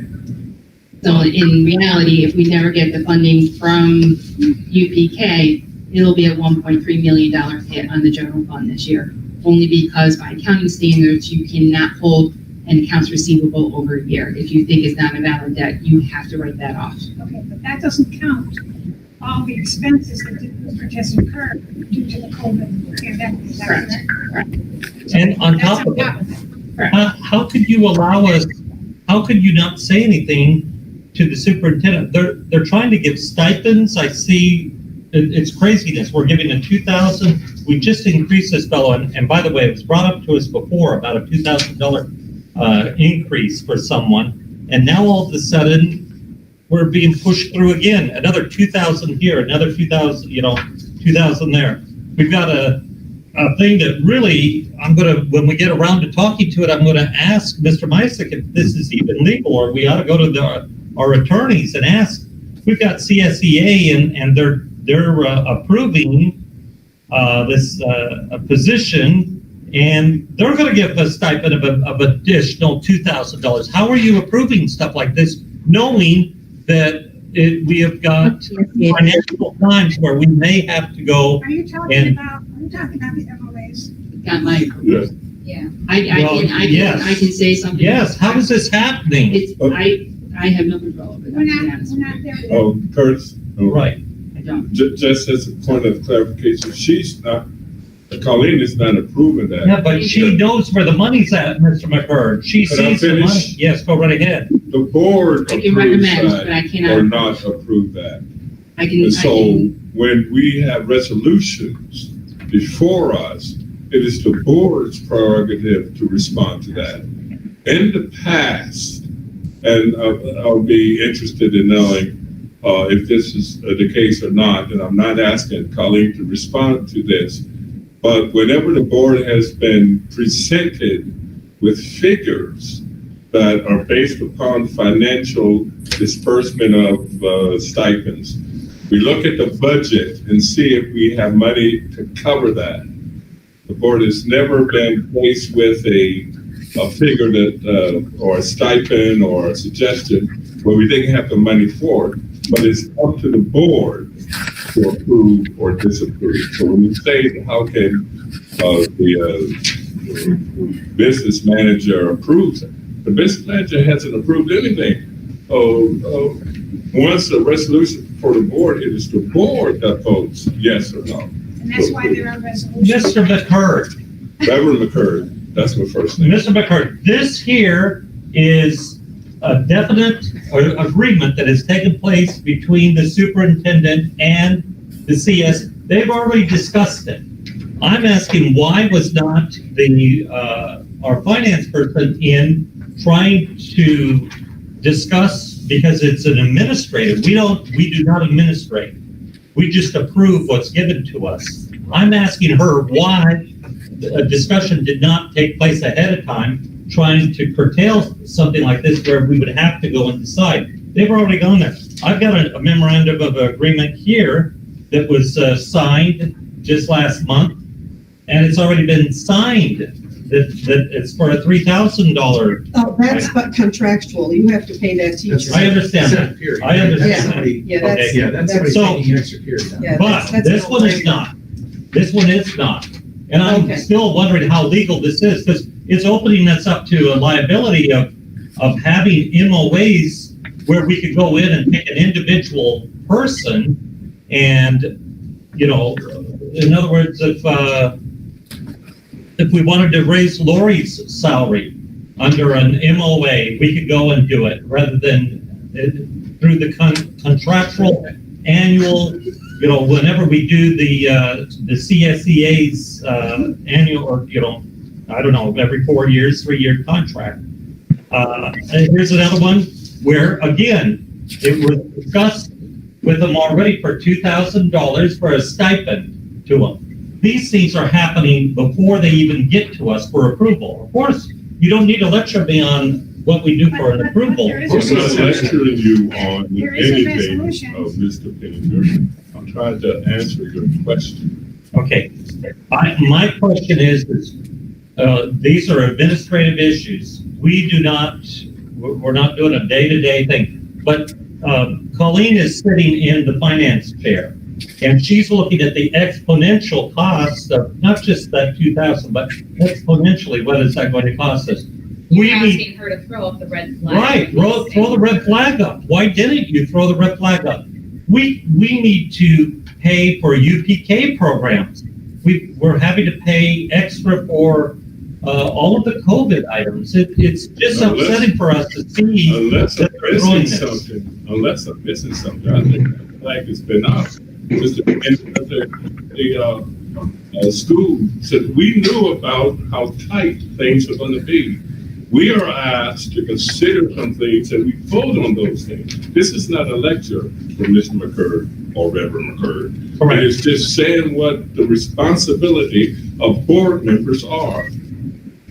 And there is a resolution for each of those MOAs. They haven't been approved or paid. No, okay, that's. Right, we understand Exception that. That 7th period, which was a teacher filling a class that had to be done, so that's the only. Okay, that, I agree with. Yeah, Everything else you've seen before. That's what I like seeing. This little thing here about the where you have the CSEA, this should be done, I believe, and we've got one of the best attorneys in town that knows education law. This should be, you're making and taking an excuse for what should have been done through the contract that we make with the CSEA. It's What is this? What are you for? it's the one for I may as well bring it up. It's the head mechanic position. I mean, you're going and it's not right. Well, I can't believe that the union, I am in shock that the union sat there and agreed to this with you, you know? And they had to have for you to be presenting it like The head this. mechanic left, so we don't have anybody in that position.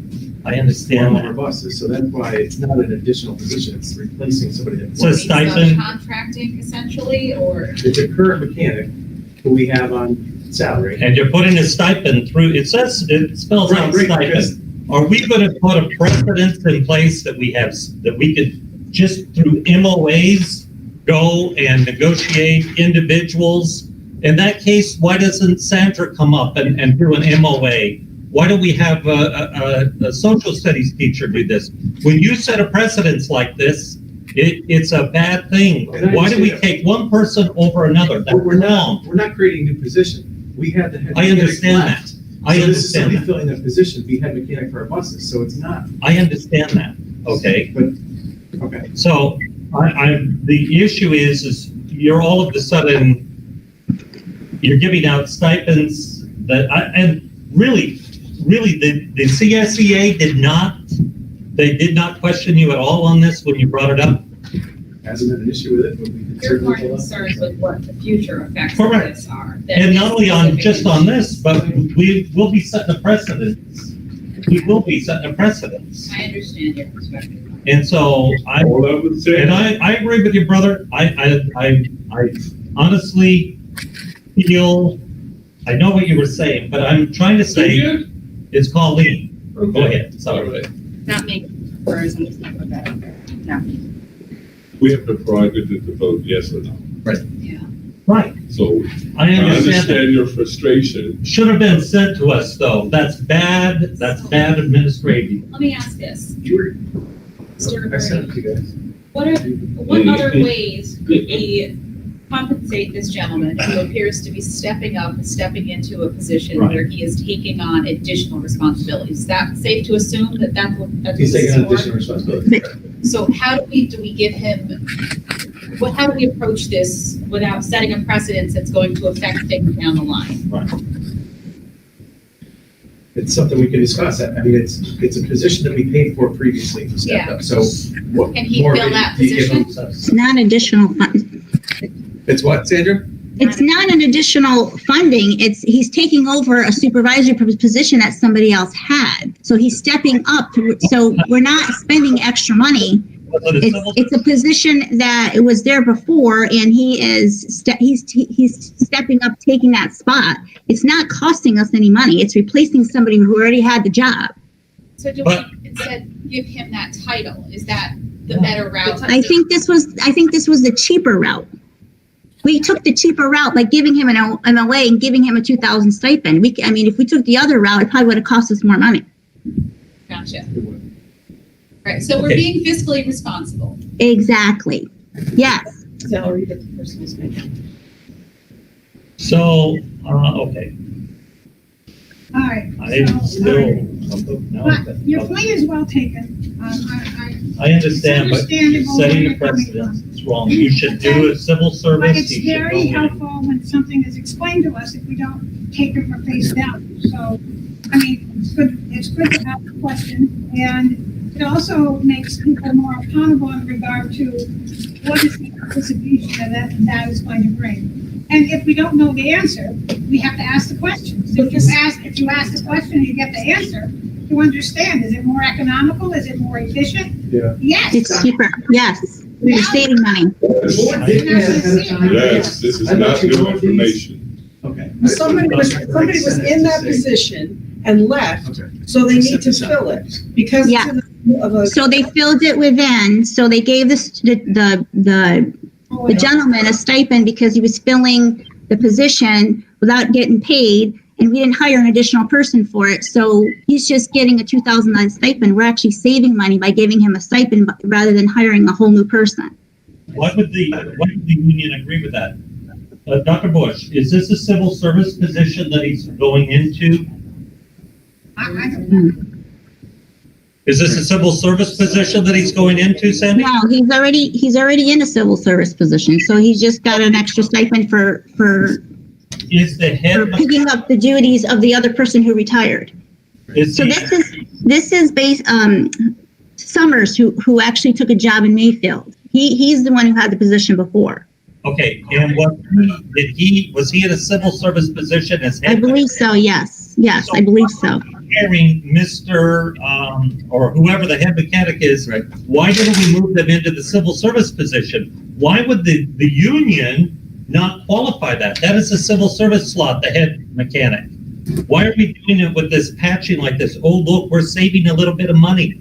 Because we're trying to fill it within somebody who already who's been doing the job, already knows what they're doing, rather than having somebody external do the job and then have to train that person. So this person has been filling in on his own and he's already experienced in it. So we're trying to move somebody up from within versus taking somebody from the outside. You do understand that the buses are very, very strict. They have very strict standards. And a matter of fact, we receive inspections, okay? Right. So have we... Do you know how hard it is to fill these positions? It is very difficult. Very difficult. By someone here when we lost Mr. Summers. But I will let you know that we need to have someone in there that I can't understand why you're not moving him into the civil service position that Mr. Summers had as the head mechanic or whatever the slot is that you're giving. And instead, you're just, I'm telling you, this is opening us up. All right, Curtis. Okay, so we can talk about it. We can table it if that's what you want to do. We can talk about it at a different time. I mean. But we shouldn't be voting on this. Curtis, please, okay? If there is such discussion in regard to this MOA in this position, bus mechanic, whatever, then I think that what should happen is this particular resolution should be tabled in regard to answering all of your questions. Exactly. With that in mind, then a decision would have to be made. If this gentleman qualifies for this position, whether it's civil service or not civil service, then why wouldn't you do what you should do in regard to putting him on the right step, the right contract, the right association, and be done with it instead of going the lesser way, the least expensive way, do it without opening up Pandora's box. And so if you're not comfortable with this, maybe we need to table this resolution. Absolutely. That's okay. We can do that. Okay, but when you come back, I want you, they do those inspection reports all the time. And Mr. Summers was very good for us. I think we passed 100%. We still are. So I need to know the state where we're at right now with those too. Curtis, you know what? This can be discussed at the finance committee, so let's drop it right now. Okay?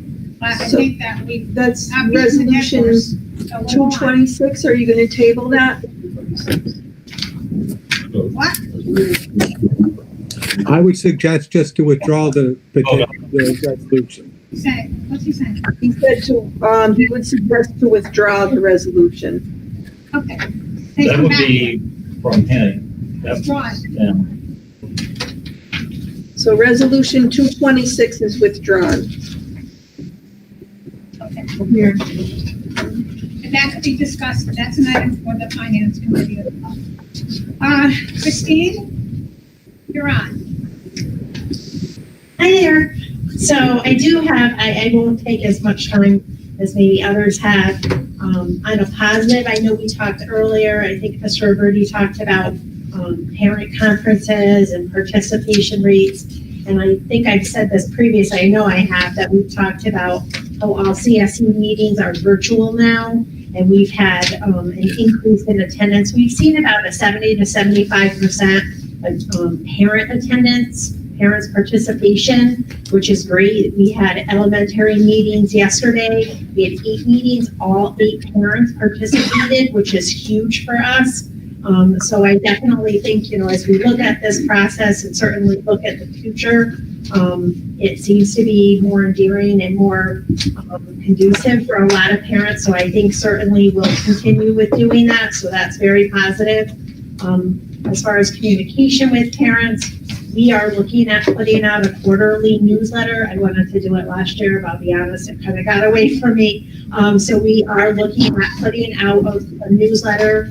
There's a lot of small topics that we think parents could benefit from knowing some information, whether it's CDOS information or, what they need to expect from meetings. We have some new parents. So a variety of different things that we want to share out with parents. And that we'll put that on that parent square. And certainly there'll be a variety of ways to get that to parents, but certainly parent square would be our primary way to deliver that. And then finally, parent advocate. We know that on occasion, parents will ask for a parent advocate. It is the right to have a parent advocate at meetings, at CSE meetings. We have a small number of parent advocates right now, so we're just looking to kind of increase that and recruit some parent advocates, working with some other districts to kind of triage some of that virtual training, information sessions for them. So that's something that's coming along too. Question, Kathy? I just want to, we used to call, or we've called the parent advocate, parent members. So I just want to use that word. So the board members, that's the same person. Yep, it is absolutely the same person. Christine, I just signed, I'm going to be, transportation. Okay. Okay.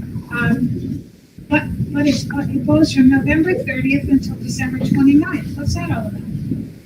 I don't know what you This is, signed. to and from, Vanderheiden. Oh, that's our new print. So we had to do a 30, because we have a student that needs transportation that we now have enrolled. So we had to do a 30-day emergency contract, because in order to transport the student to the state aid, we have to do a 30-day. That will eventually go out to bid again for a full year. We have to do the protocol in order to get So state the aid. student isn't here just for this period of time. No, but to get us through that first 30 days while we do another bid process, we have to do a 30-day emergency. So most likely that contract is going to be extended. past It will be going out to bid.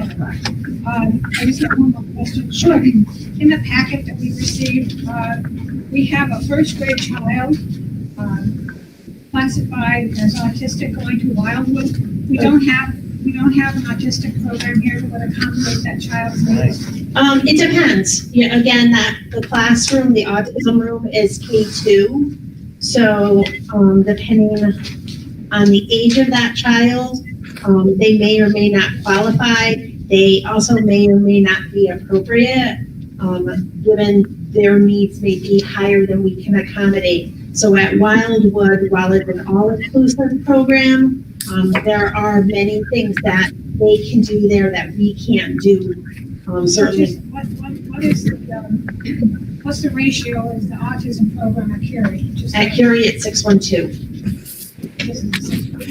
Yep. Okay.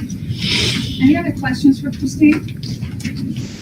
Okay, so let's talk about this. Evidently, we have a MOA that is going through for Jeannie Myers. Yep. Isn't that a special?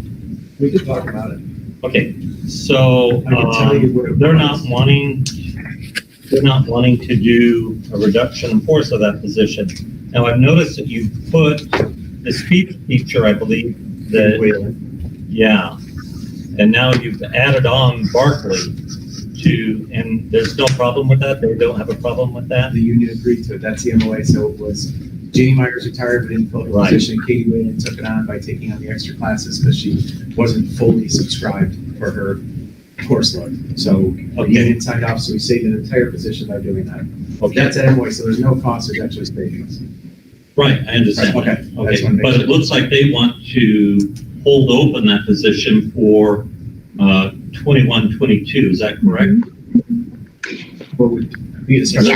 Yes, because we may need that position next year and we don't want to abolish it because that's a position we may need for next year. Want a clarification? Year to year, we don't know the services that will be required, right? Right. Okay.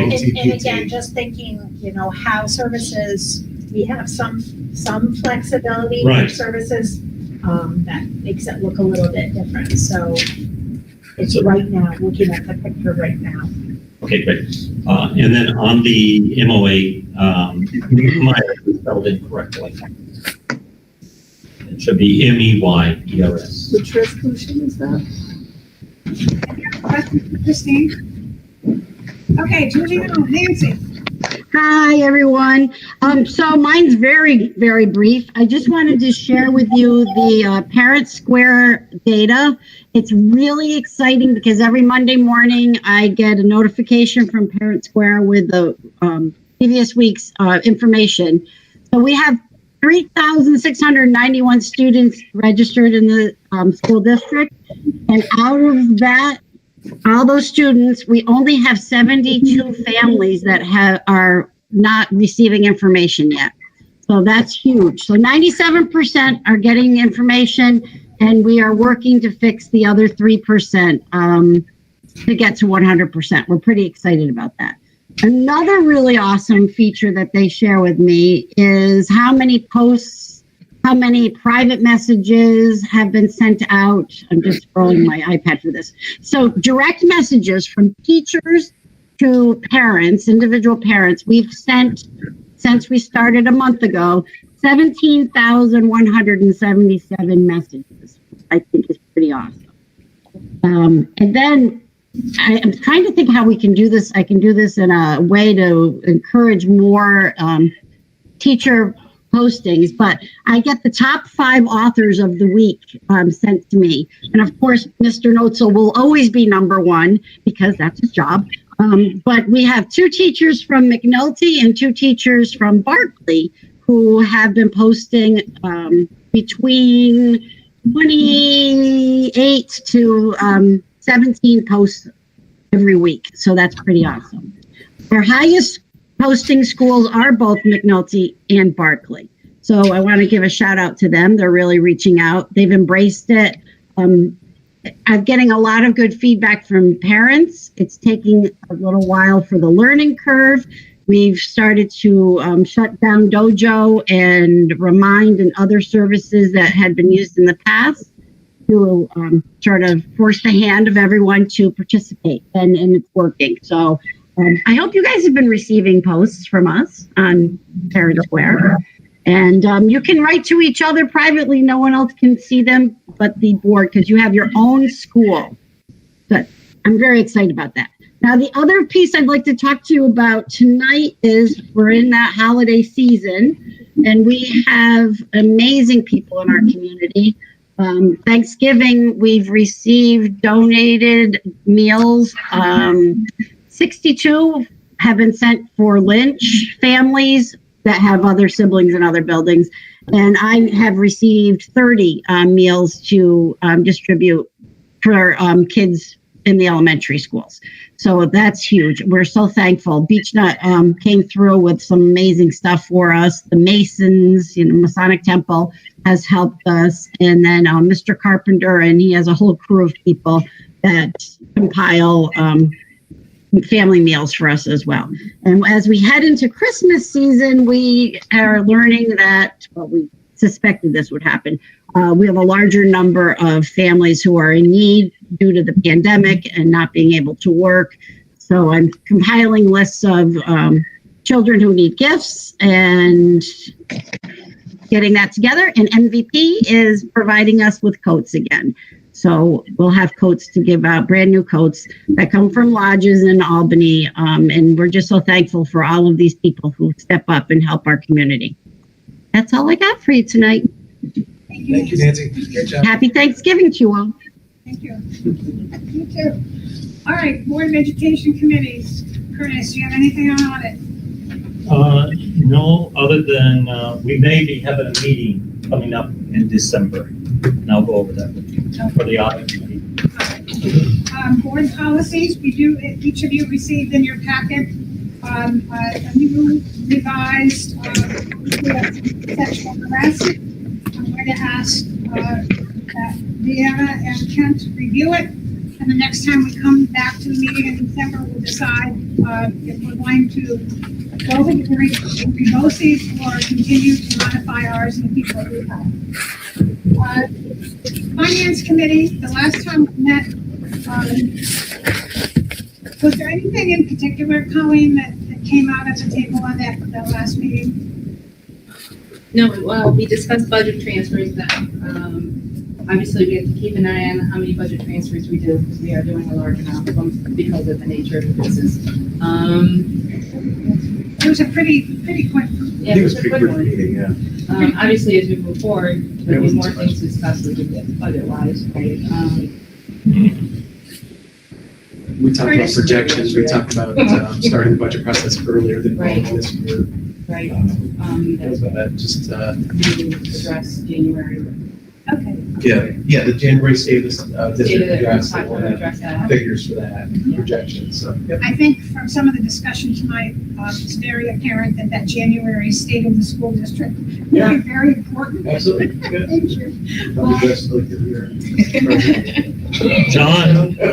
John's the chairman. I know, John. So John, we'll probably be scheduling a meeting in 2 weeks. Okay. Hey, Kent, have you gone to any more middle school meetings as far as the construction? I've not received an email, Okay. alerting me to that. We want to make sure that he understands when we have the meetings, Let's take it off. because he didn't get invited the last time. Stop that, Mike.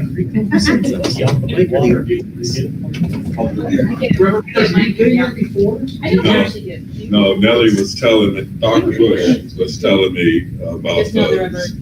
And, inviting either myself or Mr. Murdoch. But I wrote, a staff member asking, I won't mention their name, asking to be placed on and have not yet. But as soon as I am, Okay. I will attend. So they're every Wednesday at 11 o'clock in the middle school cafeteria? Because I Every don't think, Wednesday at every 11. Wednesday at 11 o'clock, they have a standard schedule. I'm not sure if are they having one next week? Sorry. My lunch. You can pick one up. But Rick, I'll make sure you get. That's right. Well, actually, knowing that is helpful. I didn't know Yeah. that. Yeah, because I don't think, Yeah. I personally, I don't think we get invitations. We just know We it's a just know it's standing that, right. invitation. It's a standing meeting schedule of every Wednesday at 11 o'clock. Thank you. Okay? That's good to know, because I had picked it up someplace from some friend, that's why Yeah. I knew about it. but- Yeah. All right, that's good, that's clear. And Dr. Bush, I discussed that just for the health and safety, the PA system's up and running now. Yeah, Or yeah. will be in the next couple of days, which is really important to push that up. So that's a really big So piece. now it's Thank you for that. 10 every Wednesday. Yeah. Well, Every other Ms. Wednesday. Hannon and I, every other Wednesday, right? That's Not every Wednesday, right? Thank you. My dad. Sorry, The next meeting is December 2nd. Liz is texting. Oh, good. I always forget. I'm lost. December Yeah, 2nd is the next meeting, December 2nd, after the holiday. For what? So, is it every Wednesday or every other Wednesday? Every other, and the Every- next one is December 2nd. Okay, thank you. You're welcome. Good thing we got that clarified, because can't we be going every Wednesday at 11 o'clock? Mrs. Hannah's texting me. Nobody's gonna be there. Mrs. Hannon will give him a tour, I'm sure. All Have you right. seen the, by the way, has anyone seen the new turf up there? Have you Yes, seen it, Gavin? beautiful. Yes. Unbelievable. What do you think? Better than the old one was when they first went in, but Yeah, I didn't 20 see years that. ago. So, But I love the fences up there now. They're black. The handrails are in. It's honestly, you look at that and you go, wow, why didn't we do this 10 years ago? So you are reporting on visitation? Yes, I am. You went to visit the Lynch Middle School? Yes, I did. Okay. And it was exceptional. The teaching, I can't believe, I feel sorry for a lot of the teachers because they'll have only 2 or 3 in a class when you look in. But, you know, some of, at the 6th grade level, I don't understand that they're packing those rooms. It's so exciting to see. Because you went to visit the middle school. Yeah, the middle, that's my school this year. So it's very good. Anybody else go visit anywhere? Yes, here at the high school for the signings, young ladies, last week and Yes. yesterday, Yeah. and we're looking forward to tomorrow Yeah. with the signing. One of the things I wanted to make an observation that it was real good to see the young people, students, gather together to see one another that perhaps they have not been able to see, again, because of the distant learning or learning online, which is shows the importance of being present here. So it was wonderful to see those. It was great. It was really nice. Did you attend Jackie Stanovich's? That's tomorrow. That's tomorrow. Oh, that's tomorrow. huh? I was Okay. very impressed with the numbers of students that came to support Gannon's student for her signing. It was so nice to see it was just so nice to see the students support one of their Right. yeah, so it was just great. Wonderful. And I think it's important too to recognize the work that the coaching staff has done. Yes. Getting these students out there to be seen and participate, to give them put them in a position where they're gonna have some opportunities beyond high school. And it takes a lot of work to get their things out to them, and working with other coaches at the college level that, Mr. Doomer does. He puts a lot of extra time in above and beyond. Yeah. Above and beyond. That process started 15 years ago for Yeah, getting that he's done a remarkable job. Yeah, he did amazing. The time he's Well, we get to have a season, we have 3 athletes that have signed letters of intent to play at college level. It would be quite a team. Right. I hope we have a season for him. Well, he's done an outstanding job with the girls' basketball. Remember Mr. Willery worked with that fellow that ran coach at the track? Oh, yeah. He went down- Isaiah Brown. Yeah, Isaiah Brown. And I just can't believe the amount of work Mr. Willery and, put into that. The coaching staff here, they really go beyond. They don't get paid for that either. That is good stuff. Coaches aren't in for the money, they're in it. Okay. I have a question concerning this, the association meeting tomorrow then. So do we You have? mean the signing? No. What association? Isn't there a meeting? Didn't you say there's a meeting coming up with the? Educational Foundation. Oh, it's the foundation. It's the initial meeting for the Ed Foundation. Okay, so do you have a member of the board that will be representing us there? 2. Okay, great. Anyone else as well? And then what is that foundation for the sports foundation? Do we have anyone on that? Where every year we have the prior athletes that come in, and I think we've added education now that they're awarding. Hall of Fame. So Hall of Fame. Yeah, the Hall of Fame thing. Oh, Do we have anyone from the board that sits on that? I don't think anybody now. No? Were you on at one time? Yes. Okay. really haven't done much this year because you couldn't, right? Oh, you couldn't. So what is can you give the parameters of what the Education Foundation is that you'll be attending? Richard. I certainly can. I can pull up PowerPoint, which we sent out to Reverend McGirt. I was about to say, did you get the email for the PowerPoint? So did I get the email? We'll send it No, out, yeah. because Okay. you didn't. No, I don't have it, but that's okay. If people that wanted to go to it, we sent out the email to, and we'll send that out to it. It's to establish a 501c3. Okay. To allow teachers to apply for grants when we eventually have fundraising and have money set aside for technology in the classroom, new bows for instruments, a special field trip a teacher wants to take. It's things outside of our regular budget that we can't account for within the district budget. So I established one in Wheelerville. It was great. We accumulated over $30,000 in just a few years. We have a golf tournament, a taste of Amsterdam with some ideas. Right. I spoke with the Rotary about it today. We have 18 people attending tomorrow, most virtually. And it's just a great opportunity to bring the community together, to raise money. A lot of it is, for me, is like high school students that are taking college credit courses. Right. They're meeting the grades for academics, but they don't have the funding to pay for the college credit. So we only have a limited number of kids that are getting the college credit. As a school, we can't pay it because it's a gift of public funds. So this would allow us to have those kids to take those college credits, to have the foundation. They apply for the grant, and we pay the $200 so they get that college credit. It might be the first one they get that makes them realize they can attend college. So I'm excited about the possibilities with it. So it's at 5 o'clock tomorrow. So was this kind of like what Ray was talking about, Dr. Yes. Luciello? Yes. Exactly. Oh my, that is a phenomenal program then. It's going to be great.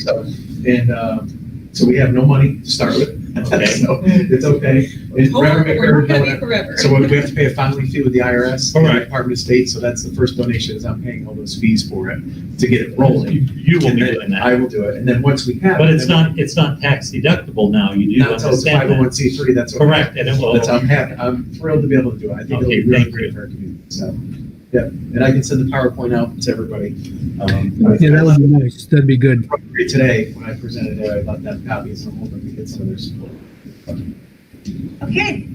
Are we ready to discuss Was resolutions? Dr. Rao there at the meeting? He was not, but he was Yeah, he's contacted, not. he's gonna be in the next round, he'll be part of it. Okay, good. Because that was for, All right, Deanna, do you have any questions on the other resolutions? We touched on everything already. All right, I'm going right around the table, okay? 226 now, right? That's, for another time. Okay. let me ask a quick, No, where are you starting? I'm going right around the Oh, table. right there with Deanna? You are last. I'm fine. You're fine? I'm fine. Okay. Tell me to calm down. Can we vote on 257 separately, please? 257 separately. Joe Marie. No problems. All right, Curtis. Okay, so basically, just clarification, I asked if Mushtaq Ahmad was certified to do physics, and Yeah. he's not. Yeah, he's certified to teach the chemistry to get AP credit for it. Okay. Yeah. Oh, So I he's can a see course that. you needed, yeah. I can see that. I can see with his background.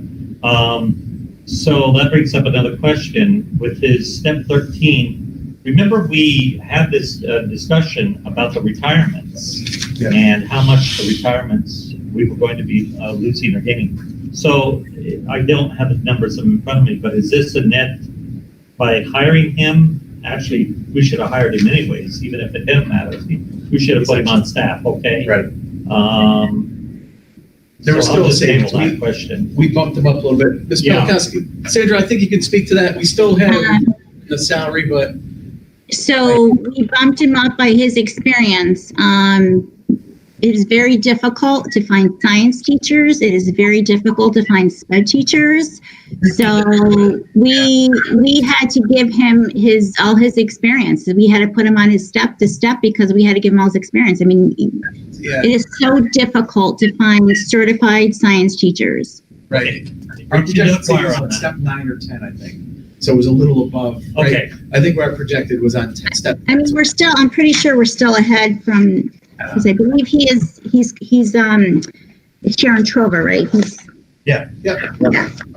Mr. So Kemper, ERI projections and then the replacement. Were we planning on like a step 9, 10 or 8, 9 or something? $50,000 position we're on. Okay, what's that fall at, Sandra, for 55,140. 50,000? 55? 50,514. Okay. It should say right on there what step we put him on. What resolution number is it? It's 13. It was like 213? Yeah, 13 on here. we typically use as, even for our budget, as if we hiring someone. Okay, good.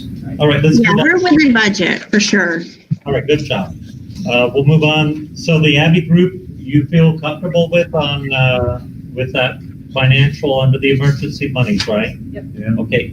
And then, because I don't, I'm still wondering on the SBA. I know what the governor was trying to do towards paying the buses, but, I see some districts that didn't pay so much and, it's going to end up Some being a good districts thing. didn't pay at all. I know that. I know. Some said no, okay? Absolutely. So I'm concerned about that. So let's talk about 232 on here, the contract with Whispering Pines under the 4-year-old program and then the 3-year-old program. So what is that going to entail for us? Because I don't know, unless Mr. Meisick reads it differently. What are we telling them here? Is that a question for me or is that a question for the attorney? Yep, you could answer that. So we're telling them that their funding is contingent upon our funding. If we get paid, they get paid. If we don't get paid, they don't get paid. And we discussed this with Whispering Pines and they are willing to take that risk. So let me interject a second, okay? So in resolution 232 and resolution 233, in that resolution, should it state the very last sentence, pending attorney review and receipt of grant funds? That would be better. Specific Yeah. with regard to that? So Colleen and I went over the resolution together. Colleen, what are your thoughts on that?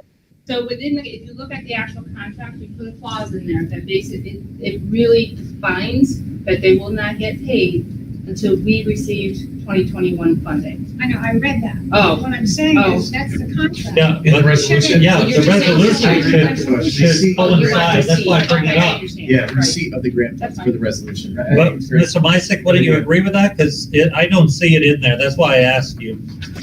It was implied. On the resolution, I don't have any problem adding in receipt of grant funds. Okay, Thank I you. think that's important to do that. I'm sorry, when I read, depending on, grant funds, I assume that means receiving it. So I'm not, the need to put the word receive in it. I don't know, I'd like to be specific. I think But I that- put in grant funds based on the fact that if we don't get grant funds, you're not getting paid. Now, Colleen and I had an extensive conversation about this, right, Colleen? You and I went through it and we added that part, but if you feel more comfortable putting receipt of grant funds, then that's fine. It's good. Just, And note too, we did. Yeah, unanimous agreement to the amendment of the resolutions to provide receipt of grant funds? Yes. oh, do I, yes. Okay, Do we need so a done. motion on that? No, unanimous agreement.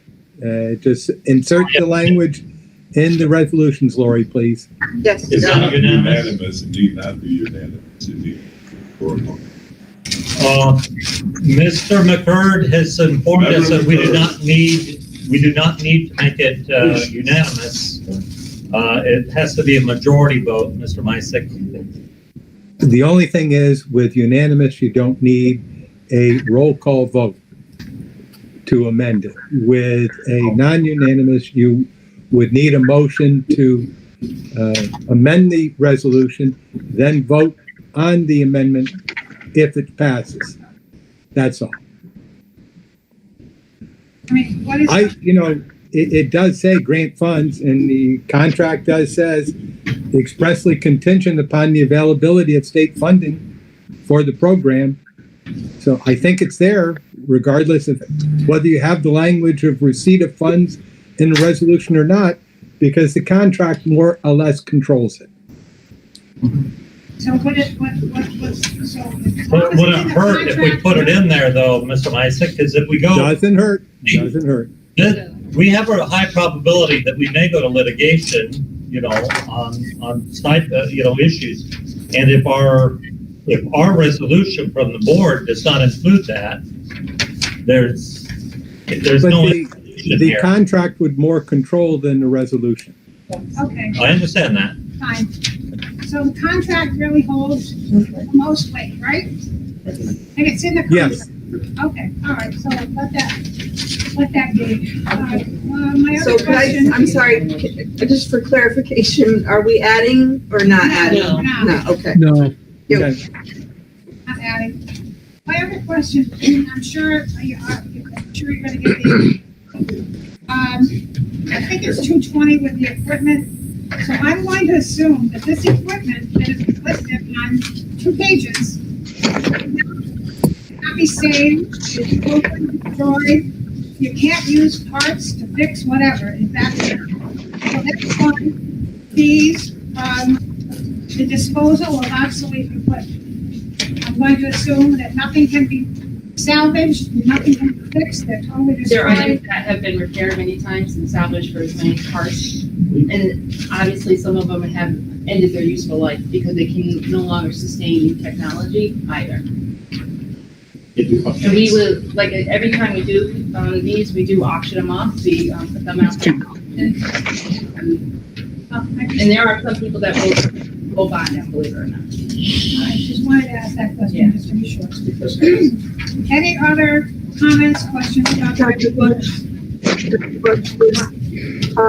A change to, the same change to, on resolution 248 and 249, it's the hiring of the bus drivers. The effective date in the resolutions read that they're, starting November 19th. That's got to be changed to November 30th. And that's 248 and 249. So it's got to be November 30th? Yes. That's because of DOT getting their abstract and all their licenses prior. We have to make sure we get everything. That's that's why that changed. Federal clearing. Federal clearing counts for too long. Yeah. Oh, John, do you have any questions? No, I'm good. Okay.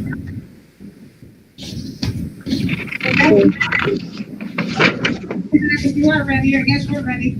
I'm gonna do 250, 257 separate. Yeah. Okay, so the combination resolution would be 212 through 225. 226 had been withdrawn. 227 to 245. 246 has been withdrawn. 247 to 256. 257 to be separately voted on. 258 through 264. 265 had already been voted on for Miss Hannah.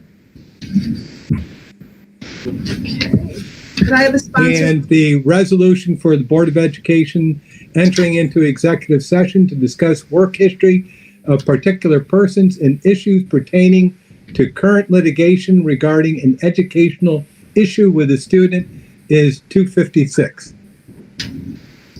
Could I have a sponsor for the group resolution? I'll sponsor it. I said it first. Go ahead, Nellie. Dr. Bush got in there quickly. Okay. Mr. Battisti? Yes. Ms. Datata? Yes. Mrs. Mancini? Yes. Reverend McCurd? Yes. Mr. Murdoch? Yes. Mr. Penninger? Yes. Dr. Bush? Yes. Could I have a sponsor? I will. Can we go through it? I mean, he was a student at Okay. Kepler and he was. Okay. So, I mean, can we go sponsor John Miller? Oh, that's right.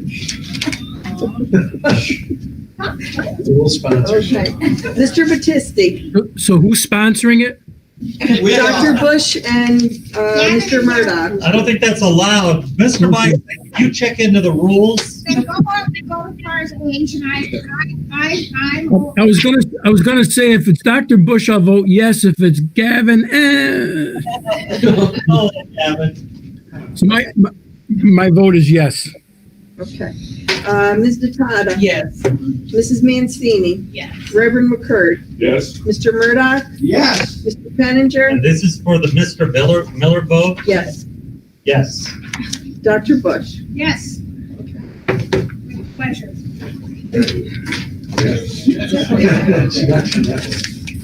Okay, so at approximately 8:50, we are going to be going into executive session. Okay, Will somebody call me at my office number? oh, yeah. Or what number would you like me to call? John, you want to come in too for executive, right? We'll call on, where's it called? Mr. Misick, what number? Office number? Yeah, 843-2900. You got it. I will call you in a second. Who did you Okay, know thank you. number?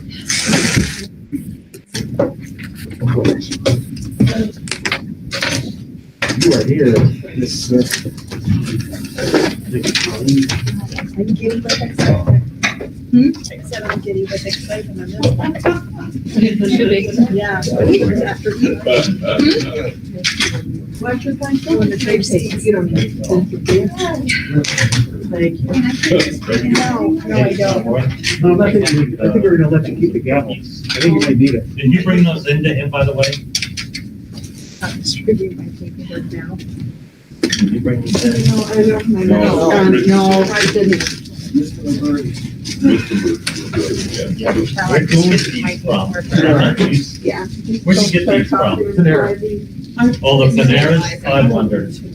They're Panera's, they gotta be good. Oh, yeah, they are. No one put their hand in, did they? Well, so it's not utilized, it's showing how we, Yeah, right? So it doesn't necessarily mean they're using it. well, potential utilization. Potential utilization. Wow, this is great. Hey there. I only put one, I want that, I want the record to know. Taking them off. Okay. So he can shut this down? They shouldn't be on YouTube, right? Yeah, that's.